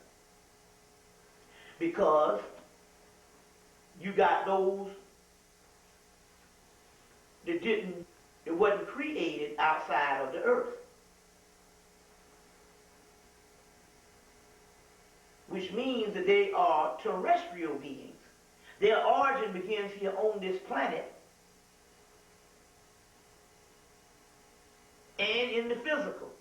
Then you have those that come from time immemorial and comes from the primordial origins of the universe, and that's who the original chosen seed is. They ain't chosen because they have always been here. So we need not argue on who has a soul or not. Just understand that obviously, even if it's debatable whether a lot of black people have it, we don't even argue on that. What we do say is we are the original people, so we don't have to worry about who the ones we talking about who have the souls. What is the soul? That's what the soul is. First of all, the soul is a sun. You get the word solar. Mm-hmm. You get the word sol, which also means sun. Mm-hmm. The word salt comes from the word sol, which also comes from the word soul. But that little salt seed is the ultimate form of alchemy. And they talk about it in the salt of the earth or the different concepts. They got salt all through the Bible and stuff. That's a form of the Christ.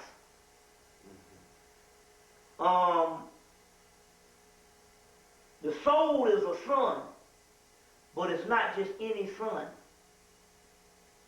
It is the most ancient form of the all there is. It is from the nothing that crystallized into this little seed. From the nothing, you get the absolute. Mm-hmm. So it comes from the nothing, which is beyond the known universe in the triple blackness of space. So when you get a seed, it's not just like a sun. When you get that kind of sun, you're talking about the ultimate reality in the universe. It is beyond anything we know, and we have this in us. So ultimately, the soul represents the sun, a sun or a star inside of us. But we're not just talking about any kind of doggone star. We're talking about the ultimate star, because this star comes from the most outermost ethers of everything known, called the nothingness.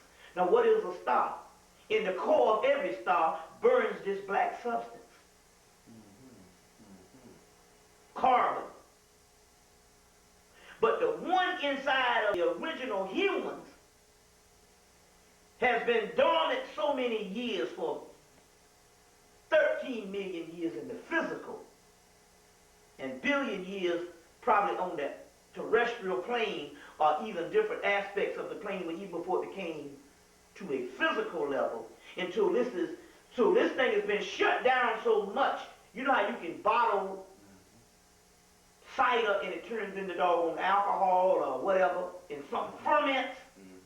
Well, this one has been fermenting for billions of years, and that's the soul that we have inside of us. All right. So it is even powerful than anything in the doggone universe, and ultimately anything that is not human got to bow down to the human.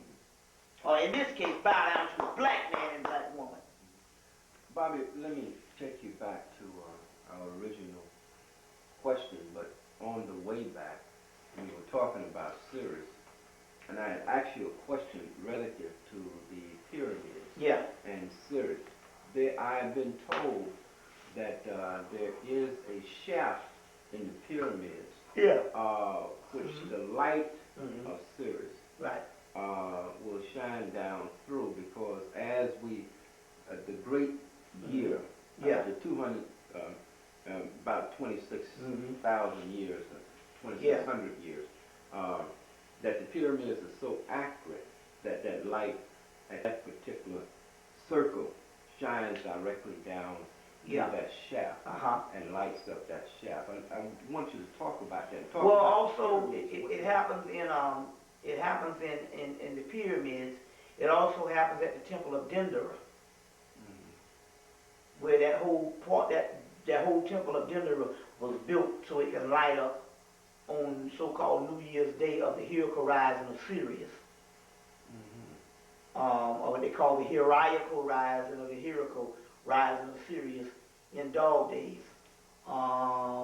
It's debatable on when it occurs now. I think now it's like July 14th.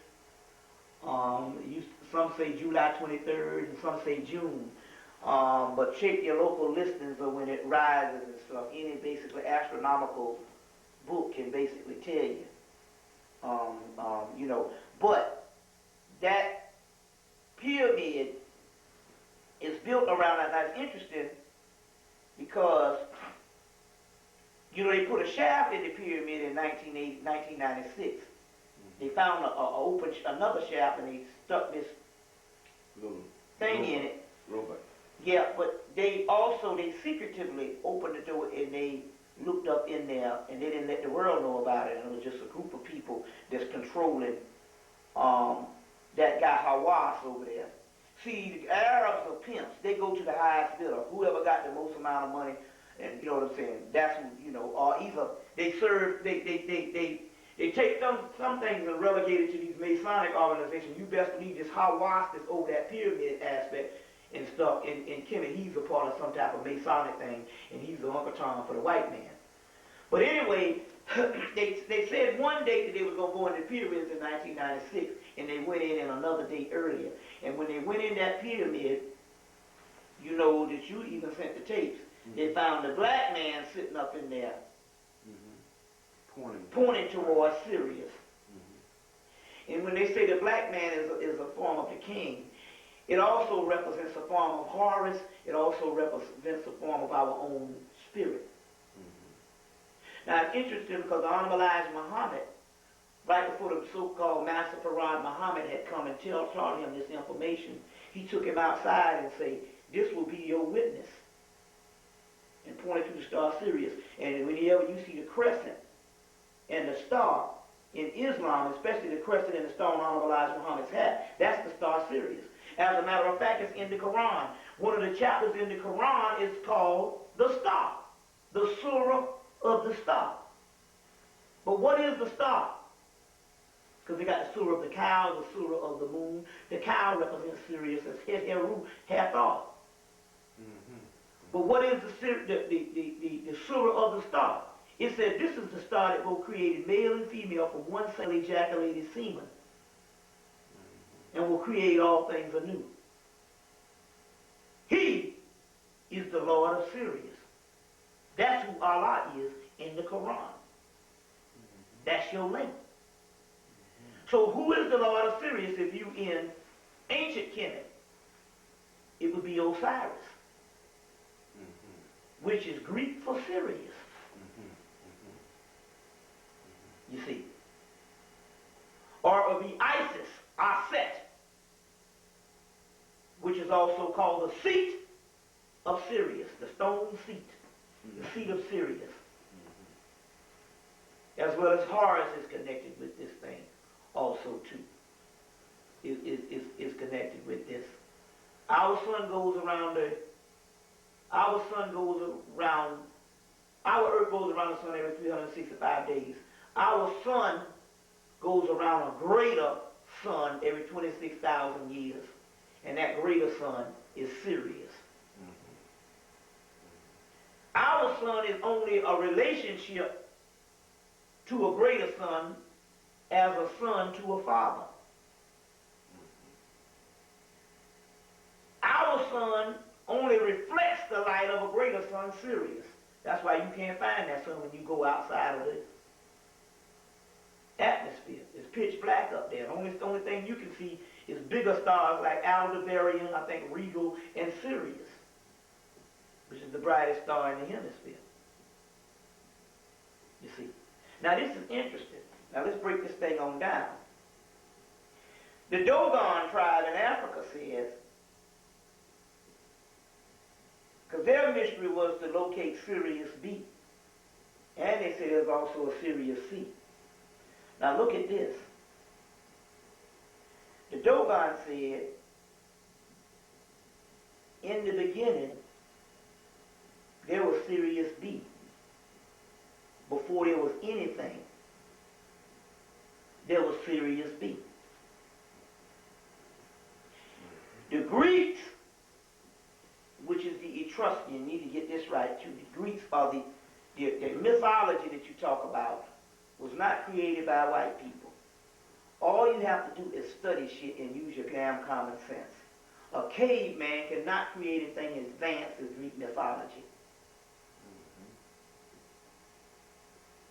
We'll get into that in a few minutes. The Greeks are the Etruscans, which is the original ones, say that in the beginning there is Gaia and Tartarus. But guess what Gaia is? The earth is Gaia.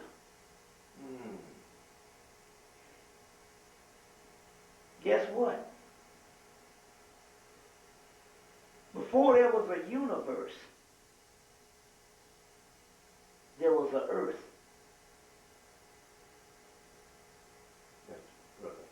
That's some heavy shit.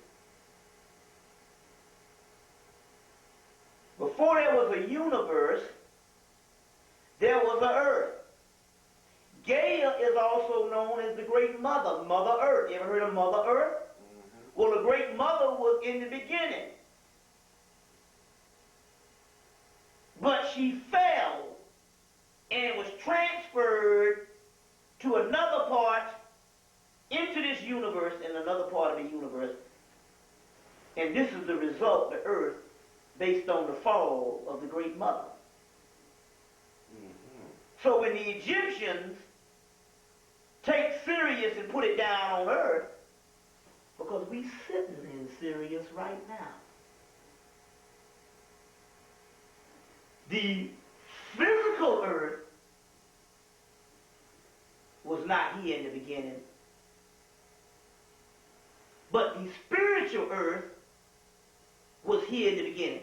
When it fell as a result of the end of the fall, it becomes physical earth. But it had to fall from somewhere. And that what fell was here in the beginning. Our world and our earth is built off of several other primal worlds that preceded it.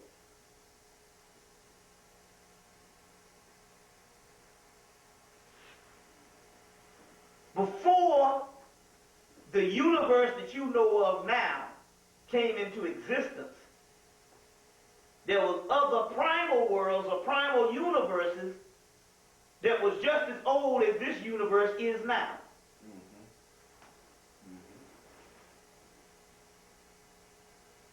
That collapsed, and as a result of the collapse, it becomes dormant and ends up the physical earth,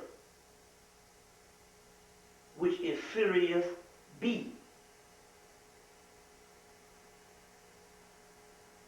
Sirius A is the reflection and the shine of the light that used to be Sirius B before it collapsed. So Sirius B is Sirius A. The light from Sirius A that you know of as Sirius is nothing but the light that shines in the heavens that once was Sirius B. which is all the same thing. But Sirius A is the light, Sirius B is now the earth, which is Sirius. That's why the pyramids is transferred down to the earth. This is some badass shit we talking about here. It's awesome. But ultimately, Sirius B, since the earth is physical and the physical realm is an illusionary realm, it doesn't exist, it's just the brain is registering the physical realm, then where is Sirius B? Sirius B is that particle of light that's inside of you. And it's only one particle of light. It's just that your brains and all of our brains make you think that it's more than one particle of light. But we are all together as the covenant, one. So that particle of light that you call the Christ is Sirius B and it's inside of us. This is some amazing shit. How then, I want to connect more of the Egyptian pantheon gods, particular Ra, Right, it's a good Atum, question. you know, and see them now being reflected. Okay, well, let me give you this particular part too. Ra, which is the sun, is the inferior form of Sirius B, of Sirius. As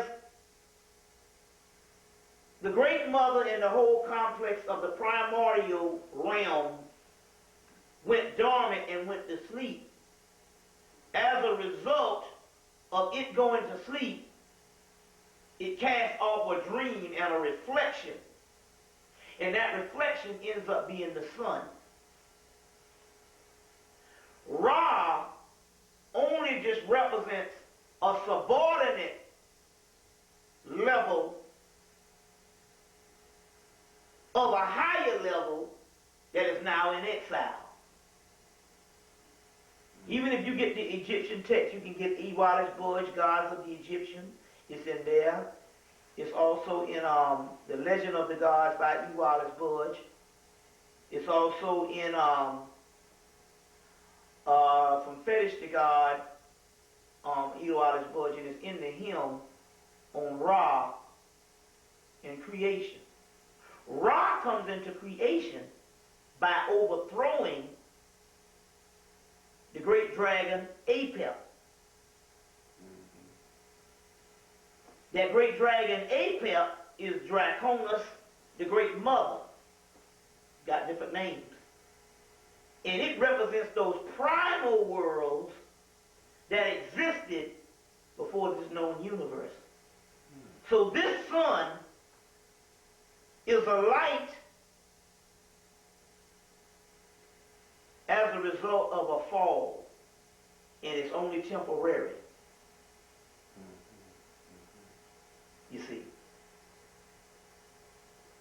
But Go ahead. But what did it represent in terms of? It represented the light.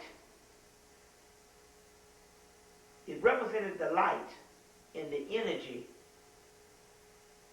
that is the dominant energy of the earth's physical plane. And in this cycle of existence of the earth, physical plane. But it is not the ultimate reality in the universe. It is just the guide that we used in this physical aspect, and it was the God of our world in the physical realm. Now, in terms of looking, since most people are in a religious understanding, Right. I want you to hear this question now. And we look at things from a religious standpoint. How would you then juxtapose the Egyptian pantheon we was talking about Ra and so forth. How would then one would understand how the Egyptians related to these pantheons in a similar form to what we would now be doing in a religious Good form? question. You know, Okay, well, let me give you two sides of that. You had two HEMMITTs. You had the priest and you had the everyday citizen. Mm-hmm. The everyday citizen would virtually, basically, relate to the same entities or the deities as we do now in the form of the religion. It wouldn't be so much dogmatic into, they wouldn't have all this sense of you go into hell and everything is based on you being this wretch and stuff. But they use the netters as a central inspiration and a God to focus around, or entities to focus around as everyday worship in life. You see what I'm saying? For a spiritual purpose.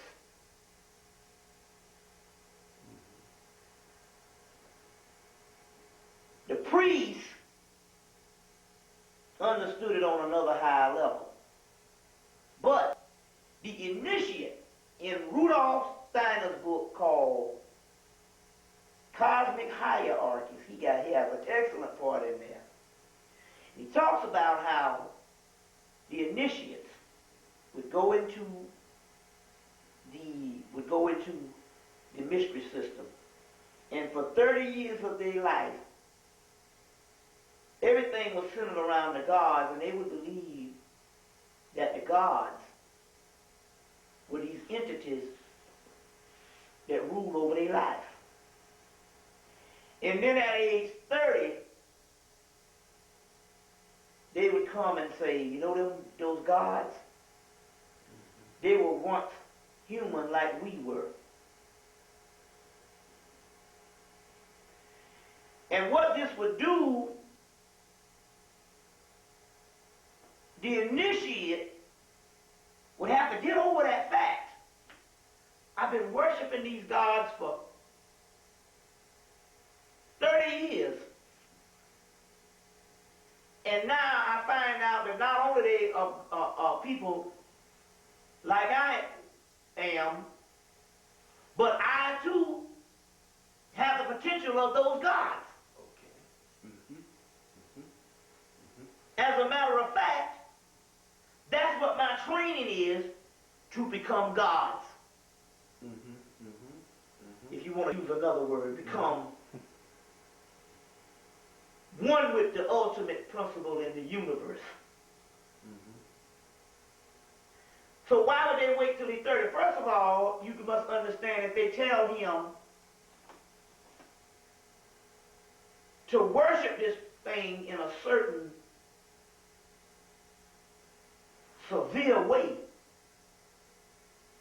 and then tell him that not only is it an ancestor, but it's also a form of him, and we are all connected in one, what this would actually do, the first thing it would do is it would be a shock and amazement, and he would have to deal with that. The other thing he should understand is the same energy that he thought it was so important that these other entities rule over his life, also would tell him that in some way, what I'm just as important.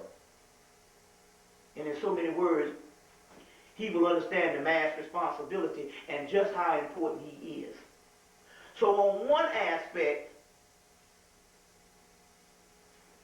priest life was different than the masses life. Mm-hmm. Now, there's a central theme in all ancient mythology, ancient systems, is you take a small group of people and they will rule the many. Mm-hmm. But in our civilization, because it was run by the priesthood, most of the time, and even that breaks down at times, you rule to give these people a sense of nourishment in life. So ours was ruled on a certain divine order. Later on, the Moors taught the Europeans the same principle, and now they rule to exploit people for their own capital gains and their own power. You see what I'm saying? To continue. But the universal principle is the priest. Life was different than the everyday citizen, although you must understand that even these everyday citizens of Kemet still deal on another spiritual level, mentally, than we do now. As a matter of fact,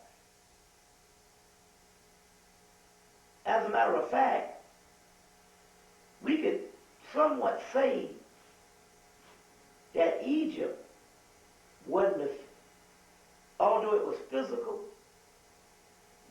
it was another type of physical. It was not even in the same dimension that we are now. I wanted to ask you that in continuation of the teachings, because as you say, they taught that you too are God and so forth. Right. And then there were principles laid down. There's a 42. Yeah, good thing you said that, because I wanted to explain something to that. So I want to begin to look at what they left on the walls, why these principles, and later on we're going to get into the continuation of these things, how we see them reflected in one thing you got to understand is too, we got a problem of looking into the past with a modern mind. So when all the scholars were saying that, your 10 commandments come from your 47 laws of Maat or negative confessions, they was thinking that they was reciting those things based on the same dogma thing of behavior and moralism. There's a catch to that on the spiritual aspect. The reason why they would recite these things and say, I have not done this, and I have not done that, and I have not done this, and I have not done that. It's impossible for the human body to not do half of them things. It's almost impossible. It was not talking about the physical body. When it was saying, I have not done this, and I have not done that, and I have not done this, and we would recite this, it was not talking about what we didn't do physically, because it's impossible for you not to do something physically in 47 ways. Was saying that I have not done this and I have not done that is talking about the negative confession. Negative means inner other than outer. It didn't say confessions. It said negative confessions. Do you understand what negative confessions mean? It means outer, inner. So it was saying it was the soul confessing about what it didn't do, because the soul is on the inside of the body. And it is not responsible for what the physical body does. It is lying dormant on the inside. And that's one of the mysteries of that. You see, that's one of the mysteries of what that Maat is. It is the laws of Maat, because Maat is the soul on the inside not doing those things. You see. Then I wish you could express that further. If we look at the that papyrus of the wind of the soul, and just kind of further elaborate these teachings and how these teachings reflected the way the people actually values and morality and principles of life were practiced, and why were they, to what ultimate meaning? What, how did that balance one within nature, a life that transformed them into this alchemitic possibility? I think that the ultimate nature of those teachings that we get in ancient Kemet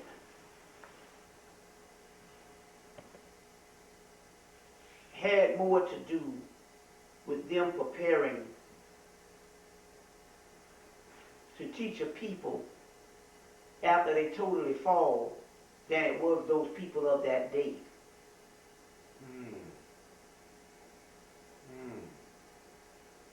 See, that it was those people of that day. Because on one aspect, we get the mythology and the eschatology, which means later day events, but we get the historical aspect of it, although they have a great history. If even the history of Kemet with Manetho was not necessarily a primary focus of the Egyptians. Hell, they wasn't writing history, they was living it. But on the other hand, those monuments, a lot of the times, had a lot to do with a call or something that you're going to leave as an insurance plan for yourself to get later on. You see, I know that the Afrocentric movement is based on the premise that we got to try to get back to that, but we're not going to get back to that of Egypt.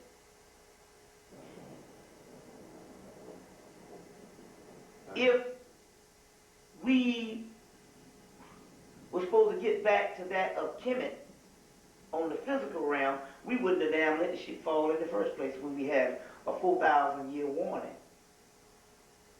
A butterfly does not go into, a caterpillar does not go into a cocoon to come out a caterpillar. It metamorphosizes into something on another plateau. So I know the consensus of the Afrocentric movement is we got to reestablish those laws of Maat, and we don't understand it. We are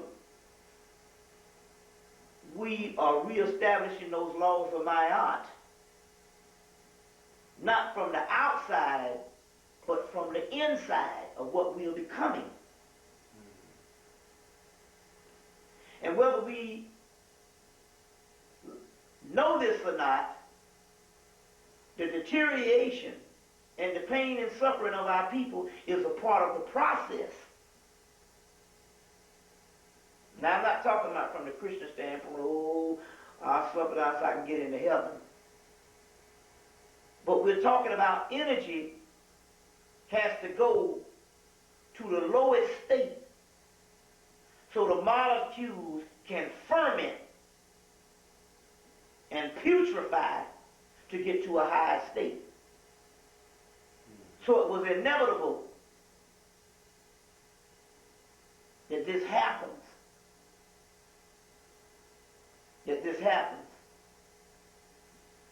And a lot of those teachings that they left behind were more significant for us now than it were for the people then, I believe. Because the priests were the ones that controlled majority of the spiritual thought.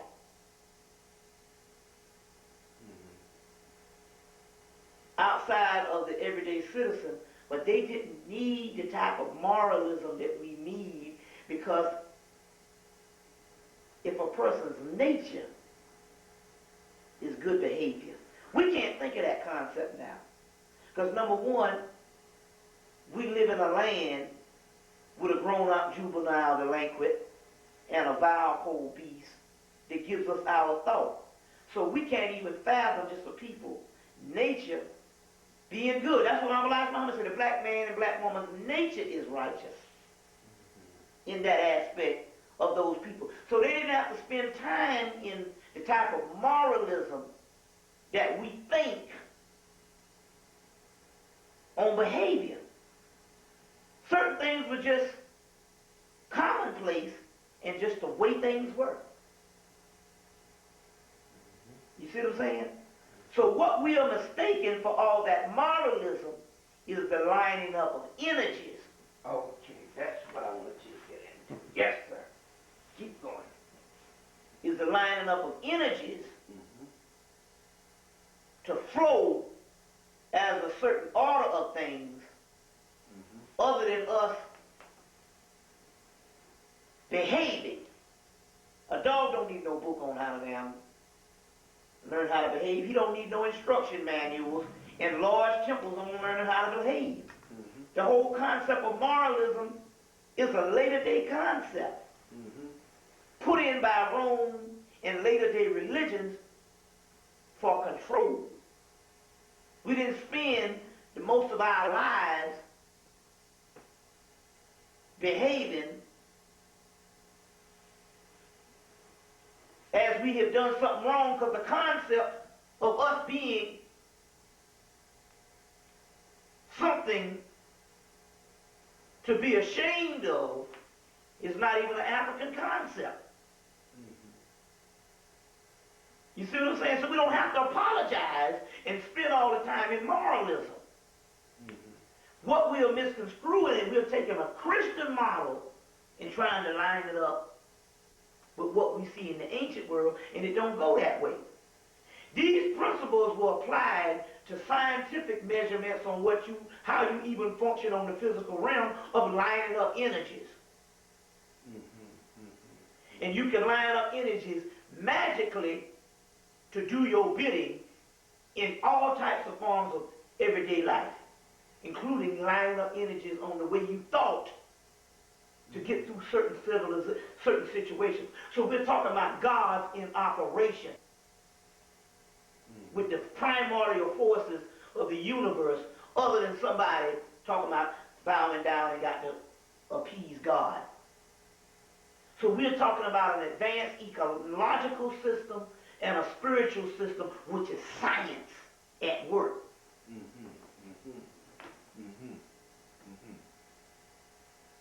And we are mistaken spirituality being something outside of science, and they're one and the damn same. It's just that the white boy has made such a dichotomy by not including the spiritual side of the same sciences and only giving you the physical side, and we think that science is what the cracker give us now. Spirituality itself was science, because the root word for science is what? To know. Knowledge. And Tahuti, which is the alchemical component or ultimate symbol of this particular knowledge, is the God of knowledge, represented that divine knowing. You see what I'm saying? But it had nothing to do with moralism. You see what I'm saying? More so that it had something to do with operating energies, like a magician uses magic on certain realms to create an atmosphere conducive to what the fuck he wants. You see what I'm saying? Two questions come out of that. Did you finish? I don't know. Yeah. Two questions come out of that. Then, if these temples and those principles enabled one to have a kind of a magical force, or control a magical force, actually, to really control and manipulate the principles, manipulating the principles of the physical realm and the laws of nature, bring about a desired end. Then a laboratory. Yeah. Then then what kind of life relationship did existed there in terms of, if you could juxtapose that to the kind of what we call today immoral lifestyle. Can we look at that? I mean, you talked about a dog knowing how to be a dog and Right. so forth. But what then would have been the relationship between people? There didn't seem to have been a lot of war. Didn't seem to have been jails and all yes. these things. So I just want you to touch on that, and then we can move. What would be the you're saying, what would be the relationship with them? How would we look at that in terms of what we consider to be morals today? How do people treat one another?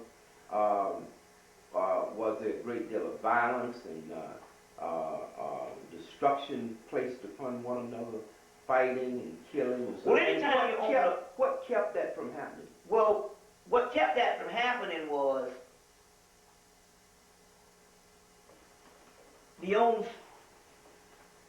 first of all, the spiritual forces on the inside of them was alive. So we were talking about gods with acting in the flesh. So they didn't have to worry about that. It's only when the God particles shut down and go to sleep, like most people are asleep, that we got to rely on total emotion of the physical body. You see what I'm saying? That would get us into all types of disputes because we are not awake. But we're talking about a people that was woke up, and if the God was operating in them, it could operate harmonious because that entity on the inside of them was functioning on a high level of enlightenment. That's the difference. Basically, we function now on a certain level, but we have gone to sleep. And Jung, Carl Jung, the psychologist, hit it on the head also because he studied a lot of the Vedic texts in India, where they said that most people walking around is walking around in a perpetual dream. They're not even awake. So it's just raw senses, and they're just hoping they don't bump into something the wrong way. Although their eyes are open and they're talking like this, they are asleep. So it's the difference between a people being awake, and a people walking around dead and sleep. The entity on the inside of them corresponded as gods just living in the physical. So they said that HEMMITT was heaven on earth. It was the best aspect of what it could be in the physical realm. And that's the difference. So the difference would be you got a bunch of shut down people that's going to sleep, literally. You see what I'm saying? On the other hand, they were just functioning as gods. You see? They tell you that religions come into play when civilizations start to deteriorate and people need moral guidance as a guidebook just to act human. So we're talking about something totally on a whole other concept. Now, if you want to really ask a question, can you think of this thing in human terms on what it must have was like at that time? Yes. We can't even fathom it. Because the whole concept of what we know is based on the world around us is so alien to it. Even when they tell you that man only used 1/10 of his brain, well, that was the white man that only used 1/10 of his brain. But because we are in a society that's based on 10% brain power, we only use 10% of our brain too. So we can't even fathom what a person who has the ultimate function of his mind, body, and soul. You see what I'm saying? So we look at that as just some little primitive culture. Ultimately, ain't great in America. But we're talking about something no different than when you see them doggone space age movies of the people that you know more advanced than you. The mentality that they had was even on another level. To HEMMITT was in a whole nother dimension compared to what we are. And I saw it one time when I saw one of David Roberts' pictures he did of Edfu Temple before the colors fell off. And I looked at it, and my soul said, these people were not human. Not in the sense of what we think humans are now. Although they might have been in a physical body, the entire experience, the entire mindset was on an extraterrestrial level.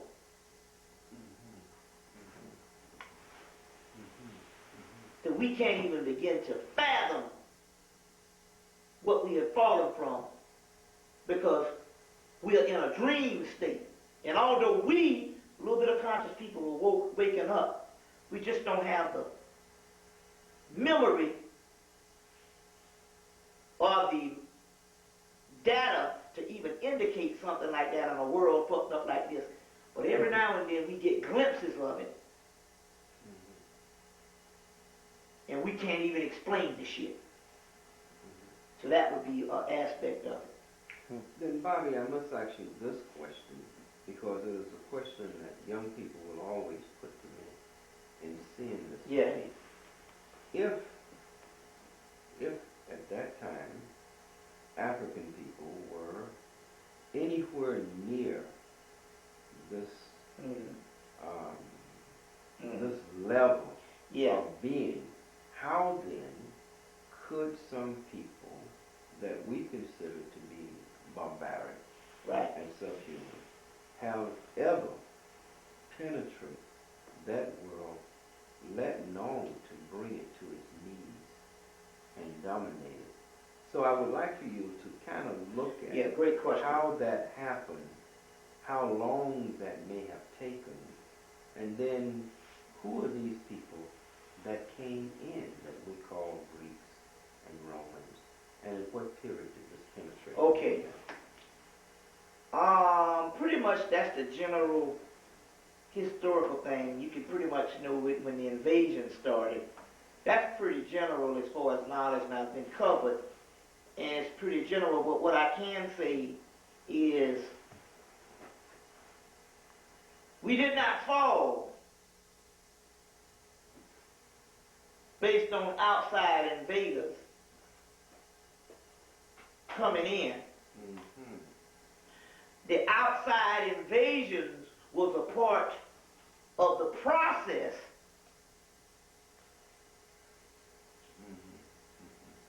of a twilight period and a shutting down period to go to the next phase in this whole scope of things. And as a result of shutting down and have to go to the next phase,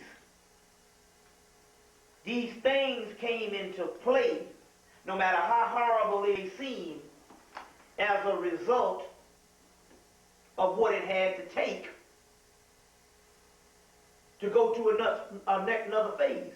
Now you must understand that we had spent millions of years. We never know. It's older than what we think it is. Talking about going to another afterlife. But in order for that afterlife to take place, there had to be a process to happen. In order for that process to happen, you had to have a tearing down of the life that made the civilization we call humanity, that we were a part of, great. You understand what I'm saying? And in order to tear that down, you had to have a mass form of deterioration, regeneration, and straight up disintegration. And basically, in the process of this happening, all of the other things came into play to bring that about. Because ultimately we think that we are in control and we are not. The spirit realm that's on the inside of us dictated how it was level. And as a result, it brought certain calamities to the outside to condition itself on the inside. And ultimately, we were talking about we were not a part of the physical realm. So ultimately, if we're not a part of the physical realm, the physical body that we have grown to know as us does not have the ultimate say-so. It is the entity on the inside of us. And that entity on the inside of us had to put a certain situation and conditions together to give itself the type of nourishment that it needed to throw off this physical body. And it could not throw off this physical body with the physical realm being healthy and us maintaining the greatest humanity that we had already maintained. So we're talking about a form of a process. We did not fall. We gave this shit up. Would that explain why so much emphasis was put on death and village tombs and the rituals? Exactly. Throw that in there, Bobby. It's a great question. That will help to explain. Yeah, it's a great question. They spent the whole aspect of whole Kamite life, and not just Kamite life, all over the Tibetans, your Hindus, a lot of people. The whole aspect of the Kamite origin was spent on the hereafter. They cared nothing about the civilization they lived in because they were already functioning in it, and it was a paradise. So if you're already functioning in a paradise, you need to get the insurance going. What's going to happen after this shit? And we know we're going to have an intermediate period where we go through the middle passage and all that shit, because I explained on the last video, we got prophecy of that that's 4,000 years old.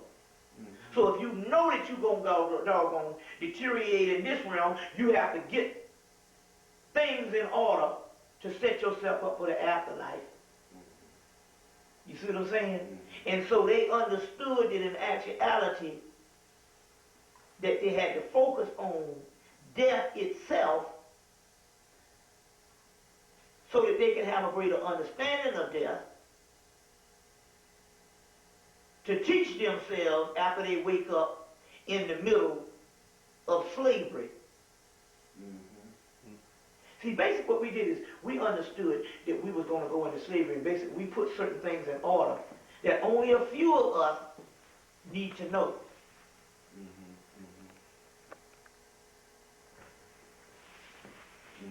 Only a few of us need to know. And we put things in order so we can teach ourselves when we wake back up after that first stage of amnesia shuts in. You see, and one of the concepts is that we have to know something about death, of which we are now beginning to understand.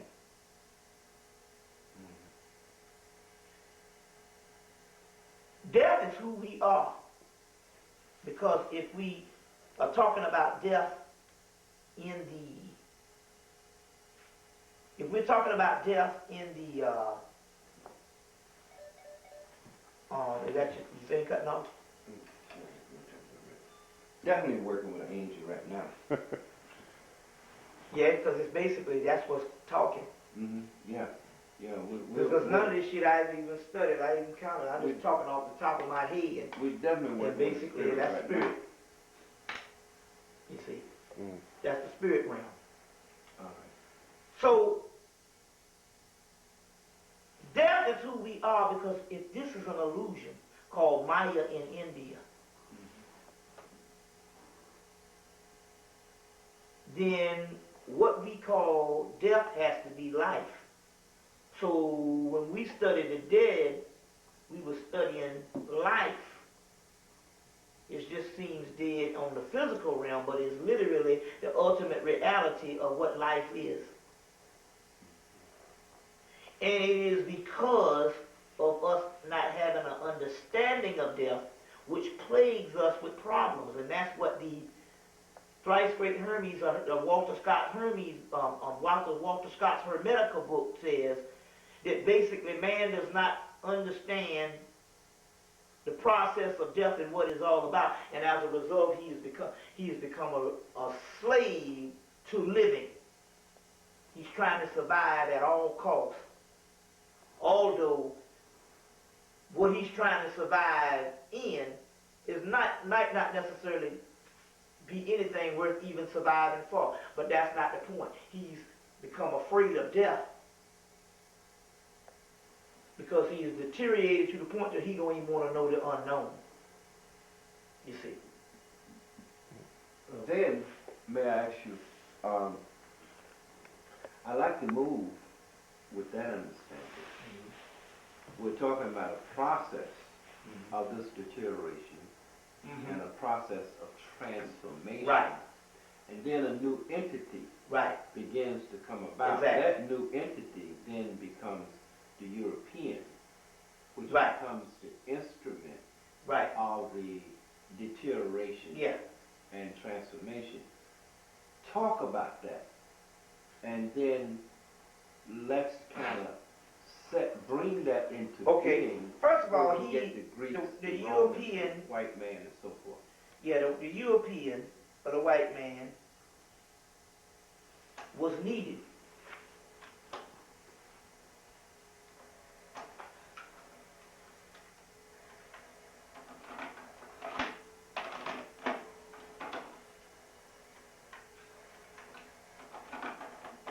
You know, What time is it? I don't know. Oh. Go ahead. Number one, the white boy was needed. You see, a part of the process of the putrefaction is that we had to somehow become other than human, higher than human. And in order to become other than human is you have to deteriorate the human. So in actuality, we became the epitome of humanity because that's who we were. And because we were what humanity so-called now that other people are dealing with is based off of. And we are the masters of humanity, so therefore that means that we got to go through a severe dehumanization to read that out to prepare ourselves for something greater than humanity. And some person that is so humane and does the human thing so awesome, something is needed to help him bring himself to something new, a new reality. And what better way to help him do that? We too God realm, or we too awesome to bring ourselves down, so we need something even lower than what we are to bring us down to the level lower than they are. And ultimately, that would do it. So it's like if you take it's called involution, evolution, involution, a devolution. Involution would be the inner. If you got a little if you got a little bouncing ball, based on the force that you throw it to hit the ground, if you just bounce it like that, it might just come up this way. Because the force might not be strong enough. In order for you to get it to go the highest, you got to take that ball and bounce it with the most amount of force you can. And only when you get that force to push that thing down to the deepest depth, that the ricochet from it, or the result of it goes the highest. But in order to get down to that lowest thing, you got to take something other than yourself, because you can't take yourself that low. You're not made of the substance to take yourself that low, so you got to create a substance lower than you. And this thing that's lower than you not only going to take you down low, it's going to take you lower than it. And as a result, you get the ultimate decline into the depths where you're not even human no more. So the only person that has the greatest potential on the earth is that one that doesn't coincide with earthly life no more. And as you can say, congratulations, black people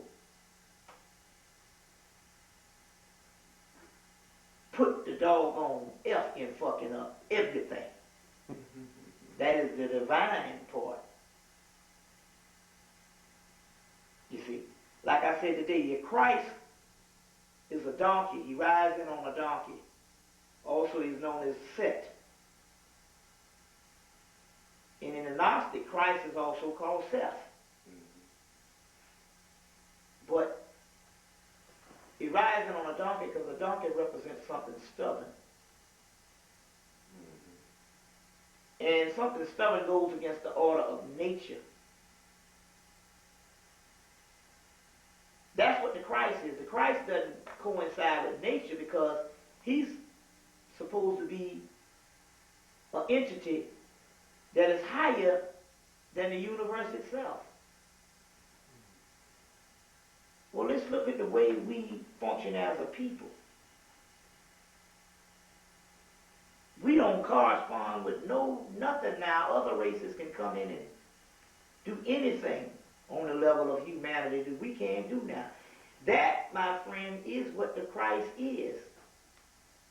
It is taking yourself out of such a low position until you don't even line up with the earth plane no more. It is in that decay that makes us the most potential for the new life. So who is the most advanced on the earth? It's the brother around the gas station woman for the dollar. You see, from the nothing, you get the absolute. And because we have been made nothing, we have the most potential.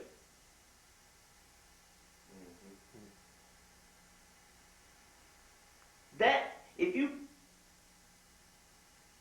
clean out a room of all its stuff, that room now is available for you to put new stuff in.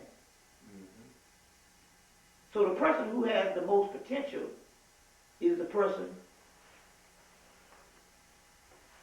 who has nothing.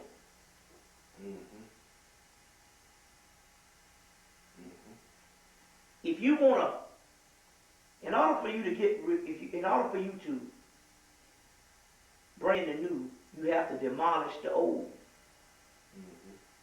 So ultimately, the white boy ain't running nothing. He's just a result of a process. For the mere fact we in here tonight talking about it, meaning he don't run shit. He might run around this damn place, but he don't run this place. We running it.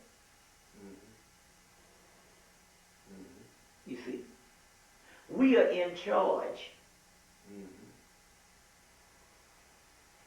And guess what?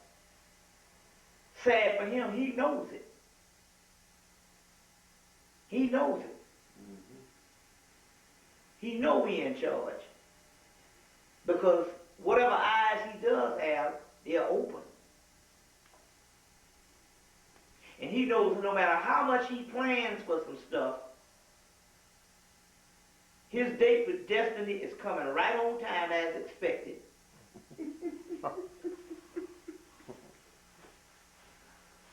You see.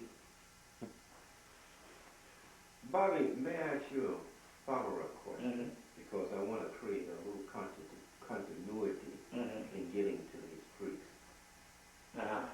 As you have laid out kind of an insight to what we were, now comes the European, and it's chronologically syncing with what you have said, because the European is not an ancient entity. He's not. He comes about after the process of our deterioration starts, and his longevity, historically, scientifically, in the earth only goes back not more than 30,000 years or so. Well, so that's debatable. Yeah, I mean, some people say 10. 6,000 years. 6,000 years, okay. But I wanted you to get into that and kind of link that, and then let's see him coming into history, and let's get to these Greeks and what they Well, first do. of all, the original people that give you the Greek culture. Now we got to get our timelines right. The Greek mythology is black. Greek philosophy and what would later become Greece as they plagiarized Egypt is another timeline. But the original inhabitants of that, we have to lay this foundation, is the Etruscans, which is a Phoenician group called the Tyrrhenians, and they end up with Typhonian Egyptians. You see Troy, you see what I'm saying? And so then you have an invasion of Indo-Europeans coming in. You see what I'm saying? And that would later on become the Greek that we know of, no different than the white man took over the Native American land or the ancient black people's land. It's over here too. You see what I'm saying?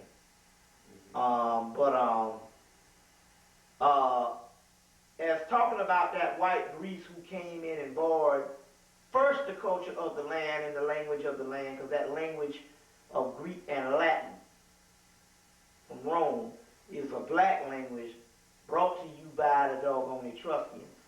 But after they took over those particular people, then that whole concept comes in the so-called invasions of the African civilization, of the African civilization. But I'm quite sure, because my thing is I'm looking at this stuff now and saying, a lot of stuff that we think is plagiarized is basically made by the Egyptian priests. So it was transferred by the Egyptian priests so we could have certain things to go into the future. You know, also too. Now, what's the? You said something about as far as the European. Yeah, I wanted to begin now that we've done some of the pre work for the Europeans. Now, the Europeans entering into history. What is their impact? We kind of know what their destiny is, but what is their impact? What is the process now? And weave that back into the more or less decision of the nature itself evolving us into a higher level, and their purpose within that. And we want to look at that physically, what they do, the Greeks, the Romans, right on up to now, because it hasn't been a long period of time. Yeah, but I think it's self-evident. I think it's just basically, his nature is basically the way he is now. You know what I'm saying? And basically, he's a world murderer and an oppressor. But then again, on the other hand, that's his nature. That's his nature. Just like a dog has certain characteristics on what it does, this thing has a certain characteristics on what it does, because that did not evolve from God, whatever we want to believe that it did and stuff. You see what I'm saying? The sad part about it, and this is very interesting too, because even if this process did happen, it's very, very sad, because how this thing was created, it was created in secret. And although you probably have some mythology and different things that explain this thing coming to be, most people in the world, when they saw this European, they thought that it was some type of other race. All because it had eyes,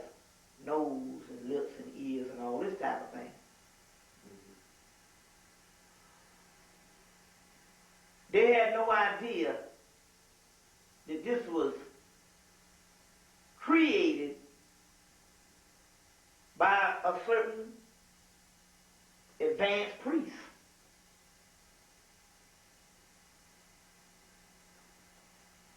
And we can attribute probably the Typhonians, the early form of the Egyptians, in doing this because the same royal art of ancient Egypt,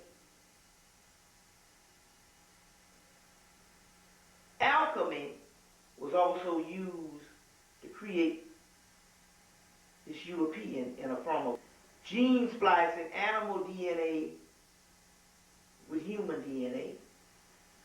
The sad part about it is after it crawled up out of its incubation period and evolved into a thinking human being, or the ability to have the capabilities to think,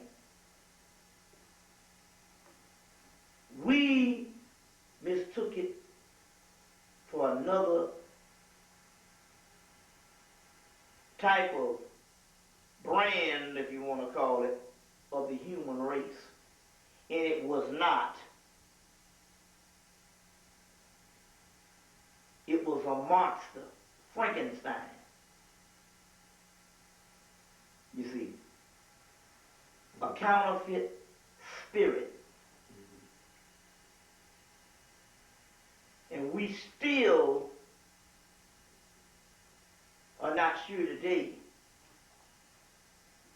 if this thing, you see what I'm saying, is our friend, which it is not. You see what I'm saying? It's the enemy.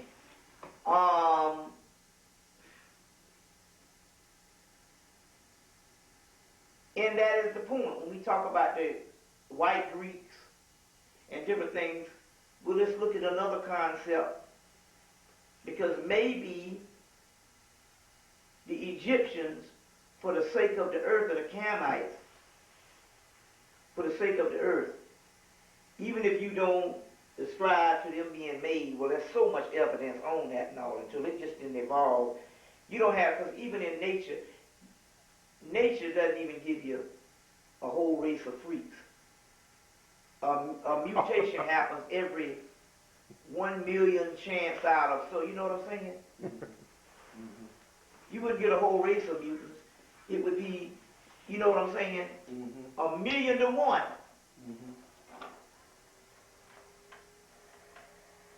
That would even be happening. You see? So obviously we know that this thing is created. So the Hemmites understanding for earth's sake, well, number one, since we did this, it is our obligation to bring them to a certain level. To a certain level. Number one, I think in actuality, just like Walter Williams said, the falsification of history, I don't even believe the Greeks was probably ever white. Because even Charles French said it is interesting that the majority of the Greeks had a high sickle cell content. You can't get that now unless you're black and of melanated origin. And we do know that they had Renaissance periods in the 1800s to go and build all these statues and fabricate a history. Well, it's not hard to fabricate a history if you're ruling over the peoples of the world, and the people of the world forgot their own history and got to rely on you to tell them history. And it's like taking candy from a baby. And the reason why I say that is because I met 2 modern Greeks recently. And this woman has she has a permanent tan. As well as the other ones I met had nappy hair. So I said, wait a minute. Okay, you look about white, you got a permanent tan, you got a certain hue about you that's not like regular white people. And if you look that way now, how would you look 2,000 years ago? If, you know what I'm saying? So, as far as history and what we're concerned, or what we know, I don't even think that we can even rely on the basic concept of history to even understand it. Probably that the Greeks were not even what we think of, because the reason why I say that also too, because let me tell you something, I will give you this much. Sometimes you have to rely on the spiritual realm to give you answers that basically they have seized and colonized our history. When my girl Ginger first got off the mounds, the Indian mounds, and basically her psychic senses, or the Native American mounds, and her psychic senses was enhanced, the entities that used to talk to us say, ain't no white person never entered into no mystery system. Never. They said that's the biggest bullshit in the world. So if we have accounts of the Greeks entering into something, they must have not have been white. But that's exactly what the Spirit said. They never entered no white person in no mystery system. You see what I'm saying? So my point is, the answer to your question is, when we keep lining up this chronology, we are basically still, our hands is tied and we're limited based on what the European is giving us. Because we even know that the earth is older than what it is and the people is old as what it is. Because before we call them the Netters, but we also say the Nephilim. And different other names for these particular things. And they talk about this semi-gods and angels, so this thing is older than what it is also too. And you went right into the question I wanted to ask you. And that is, in a previous lecture at the UAM last summer, I think you spoke on the Titans. And you referred to a book called The Nephilim, Occult Role Playing. Now, it's a two-part question. One, the first part is, you said that in the part of the book that they were talking about or referring to Leonard Jeffries. Yeah. And also, I want to know, I'm getting a lot of questions from people who have purchased the book. It has a lot of heavy metaphysical science in it, but they're trying to bring it into a focus. They want to understand the whole concept of what the book is really about.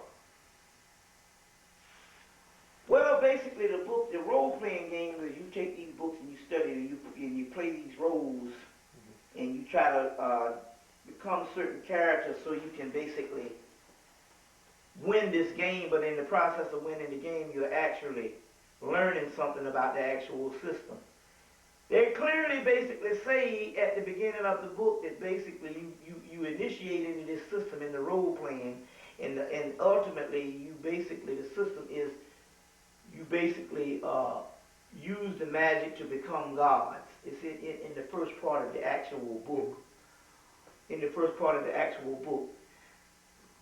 My thing on the book is I'm not necessarily really interested in playing the role playing game as I am going in the book and trying to decipher certain information that could very well be a form of history. So therefore, basically what you do is in reading the book, you take in all the information in so many words, you can somewhat see the pattern, and on the one hand, you can line up what's true and what's false, but a lot of truth can be up in there, can be revealed on also, just like I was saying before, also things that the white boy kept from us, that he has these thousands of papyrus locked up, but he would put in the role-playing game because he would, because most people don't think that stuff is real. You see what I'm saying? So you basically study to see if you can get some type of alternative plan of history, and if those things line up with things that you already know, then you can get a greater understanding of what it is. And I think that's what the book is. You see what I'm saying also too. You know what I mean? I would say basically try to understand a greater concept of knowledge and history than just basically trying to deal with the occult role-playing part of the game. But also too, you could also use the type of thing that they're talking about magically and the concepts that you could also use in other books that you have that's real magic that's out here. Mm-hmm. So that's what it could also be talking about lined up with. Okay, what about the Leonard Jeffries? Where it come from or what? Yeah, you said that. That was in a book by the same Chaosium people where they got these books on H.P. Lovecraft, and there was a book called the Nearly Hotep Cycle. And in that particular book, Nearly Hotep was supposed to be an ancient pharaoh that ancient god, but basically was worshipped by the pharaohs. This is basically so-called H.P. Lovecraft fictional, but it has a lot of merit into it and spiritual stuff. But in talking about Egypt in general, or Kemet in general in the book, they had to mention Leonard Jeffries and how these people are trying to claim that Egypt was black. Mm. And basically by this also being a book that we sell and sold in comic book stores, what is a discussion about Leonard Jeffries and the whole Afrocentric thing doing in the comic book stores? You see what I'm saying? But then again, on the other hand, that's where they put things now. Half the history and a lot of this stuff that they take and they have hid in the papyrus, they put it in the comic book stores and the sci-fi and horror section. And that's the way they camouflage it.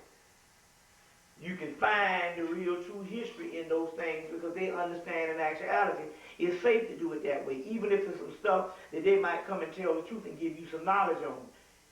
If you ever try to verify it to them, they can say, well, that's just a comic book. I don't even have to even discuss that. So that's a safe way to put out the truth so they can teach their people also, too. Mm-hmm. You see what I'm saying? Right.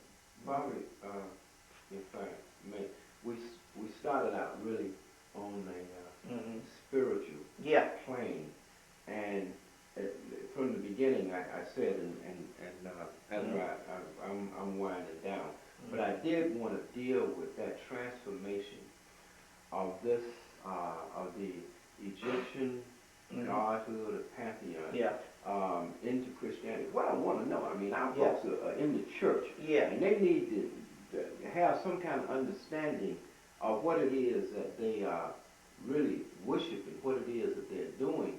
And also, I wanted to ask you, is there any reality or power or any residue transformed through the Bible or through any of this? What are they doing, number one? For most, basically, religions only deal with the moralistic side. Not only is it relevant to life today, because hell, life is so messed up even with the moralistic side. So obviously we know that that's a complete failure. We don't even need it. If you're living in a hellhole with all this moralism and still you're catching hell out here, obviously you don't need that and stuff, because that's what that was fake in the first place. But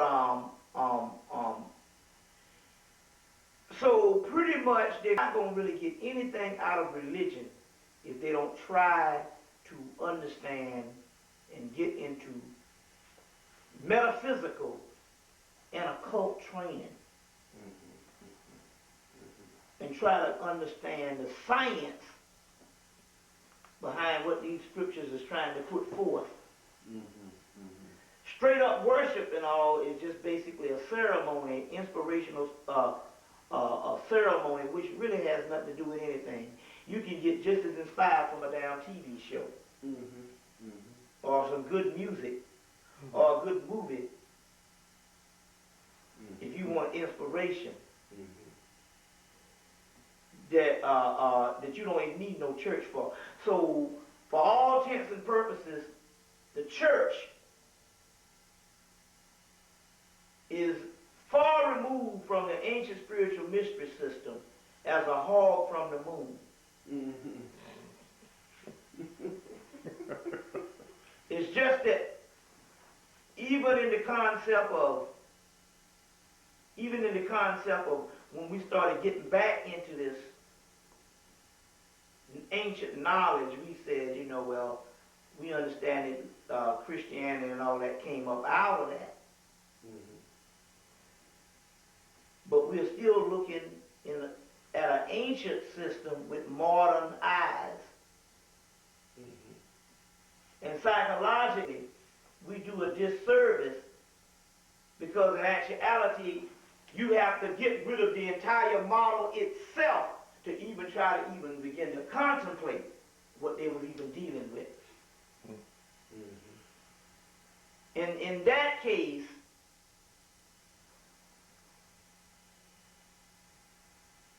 you can't integrate something on that sophisticated and advanced level into something that is absolutely nothing. Even the point, now it served its purpose at the turn of the century. In the latter part of the 18th century and up into the first 50 years of the 20th century, it served its purpose, but that was a psychological, therapeutic, social nesting ground for our people, but it had nothing to do with spirituality whatsoever.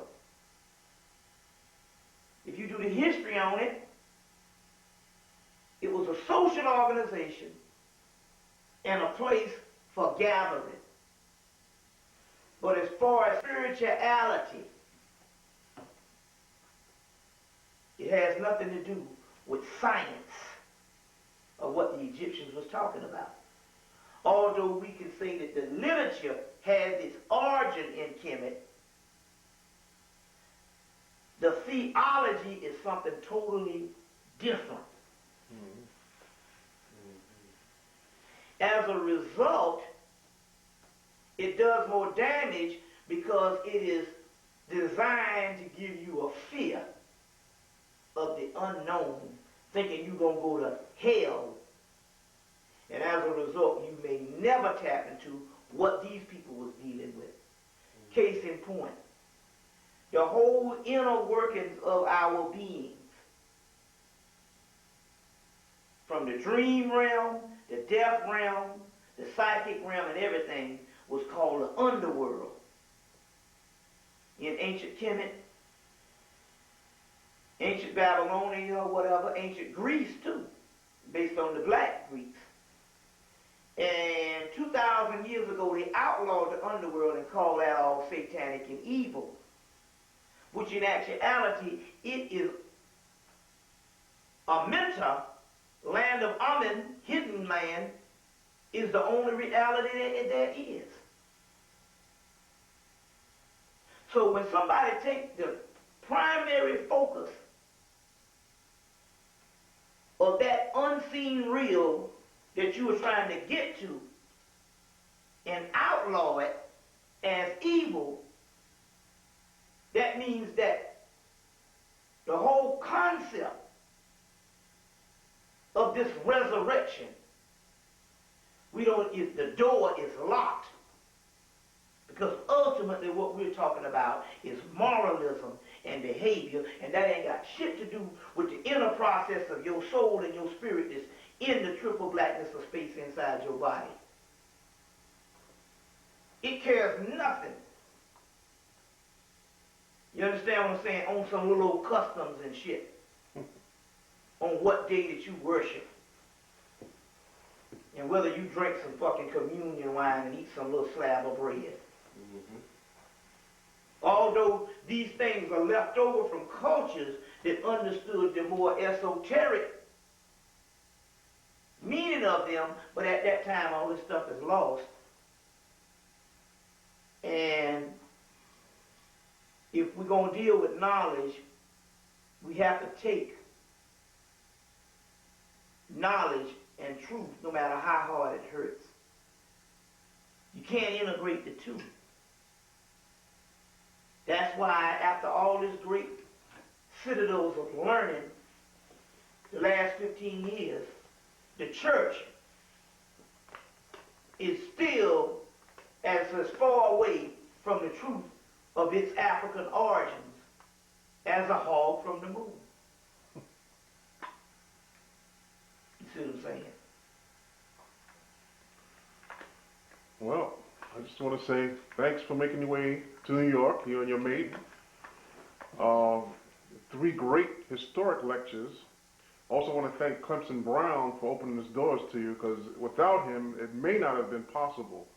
So I'm glad you're here, and those were great lectures. And you know, and it's always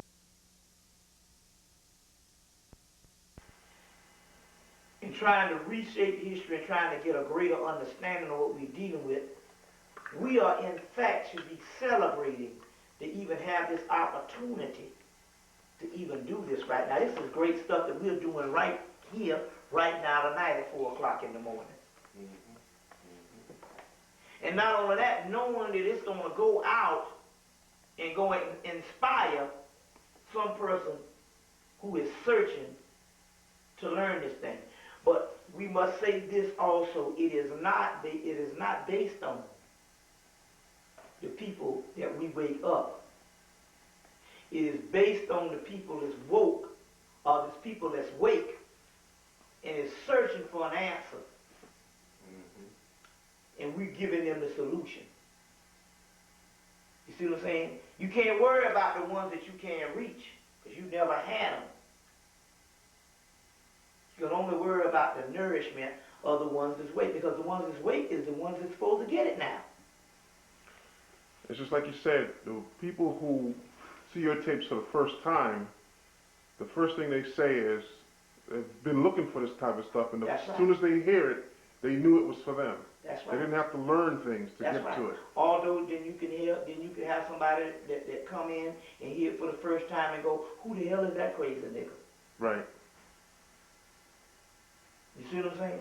Like I got one guy, he watched my tape. Every time he watched my tapes, his wife run in the other room. My wife used to do the same thing. You see? You see what I'm saying? So my point here is that it's not meant for them. That's right. I'm not talking to them. And for the people that can only deal with the historical thing and can't deal with anything spiritual, it's not meant for them either. And the people who think that Christianity is spirituality is not meant for them. But we must tell the truth. He who knows one book knows none. There's no religion higher than truth. Maybe you could just give the difference between Christianity, spirituality, and religion. I don't know, you feel like it? Yeah. Christianity is just the organized Christianity is inspirational ceremony to inspire someone by taking a figure to rally behind. And in so many words, a shoulder to cry on.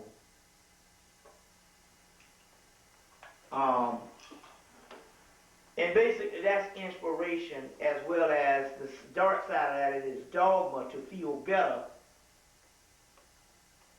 than some people and lord over some people because you so-called got something that they don't supposedly have.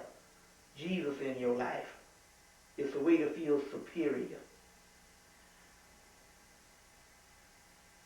Spirituality in its original form is the knowledge and the science to know the world around you, the universe around you, and how it relates to you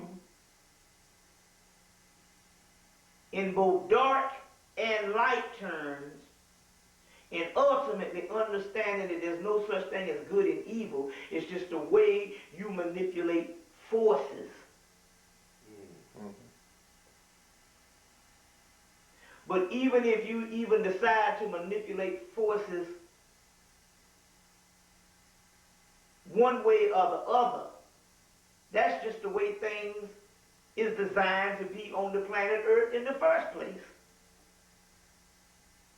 But because to only manipulate a force one way, you understand what I'm saying, is dormant. You see what I'm saying? And so I think that's the greatest aspect, is understanding, manipulating forces on this earth that ultimately you understand is greater some moral principles. Ultimately, we're talking about energy that is supposed to be beneficial to us. And we can also say, not just from a magical standpoint of view, but the ultimate way to manipulate energy is in the mind. And your thought process is the ultimate way. You see what I'm saying? So you have your magical aspect where you conjure forces of the universe. You see what I'm saying? To manipulate. But ultimately, you can do that with your mind,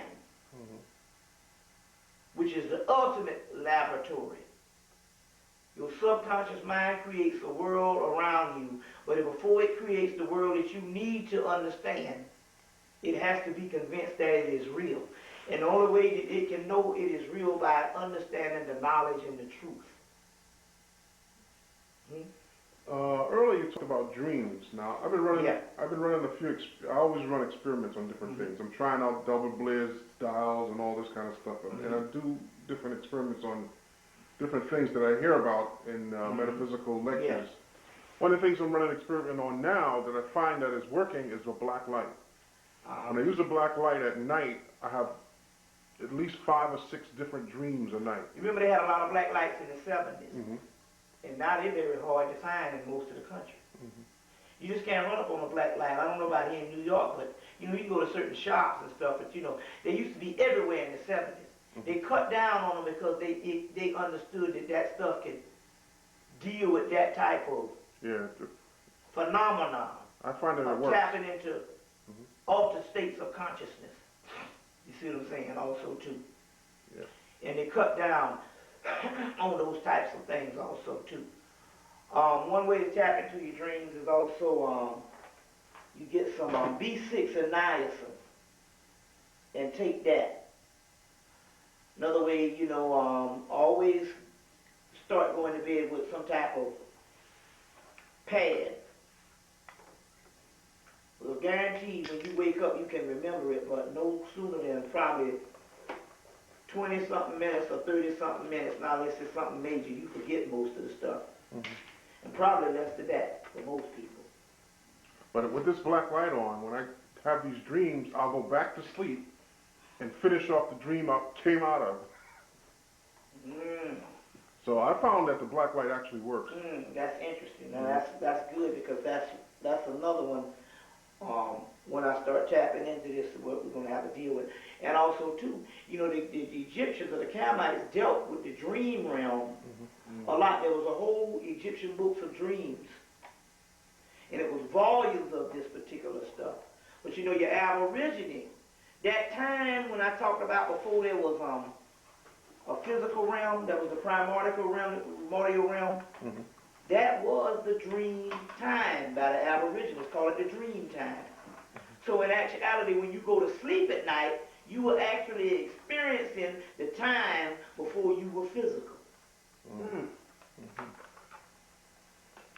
Now I'm actually enjoying going to sleep, and even if it's a nightmare, it's still a lot of fun. Yeah, the concept of it and stuff. It's just a matter of conditioning yourself to be aware that sleep should not just be something to rest the body. It should also be an instrumental ground in trying to find out who you are.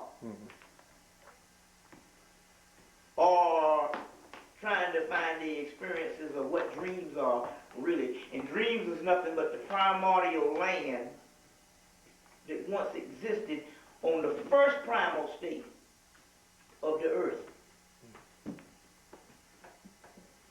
That came before us being physical. You see what I'm saying?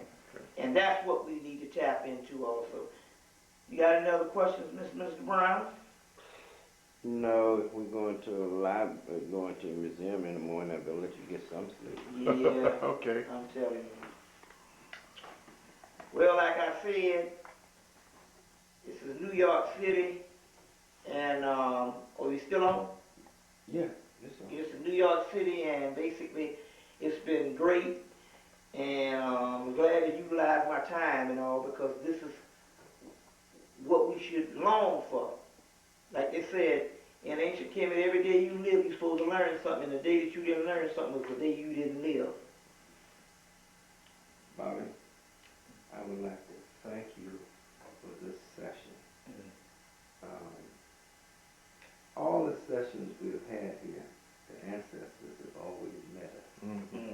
And they have always rewarded us Right. with a profound lecture. And this was no exception. They just get better. That's right.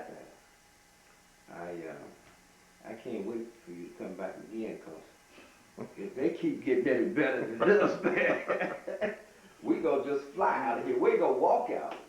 We gonna hit on something and just take the air out. That's right. You know, this is some heavy stuff. Yeah. All right. I hear you. So we look forward to having you back Okay. in the end of May, early June. Okay. All right. Hotel. Okay. Now I got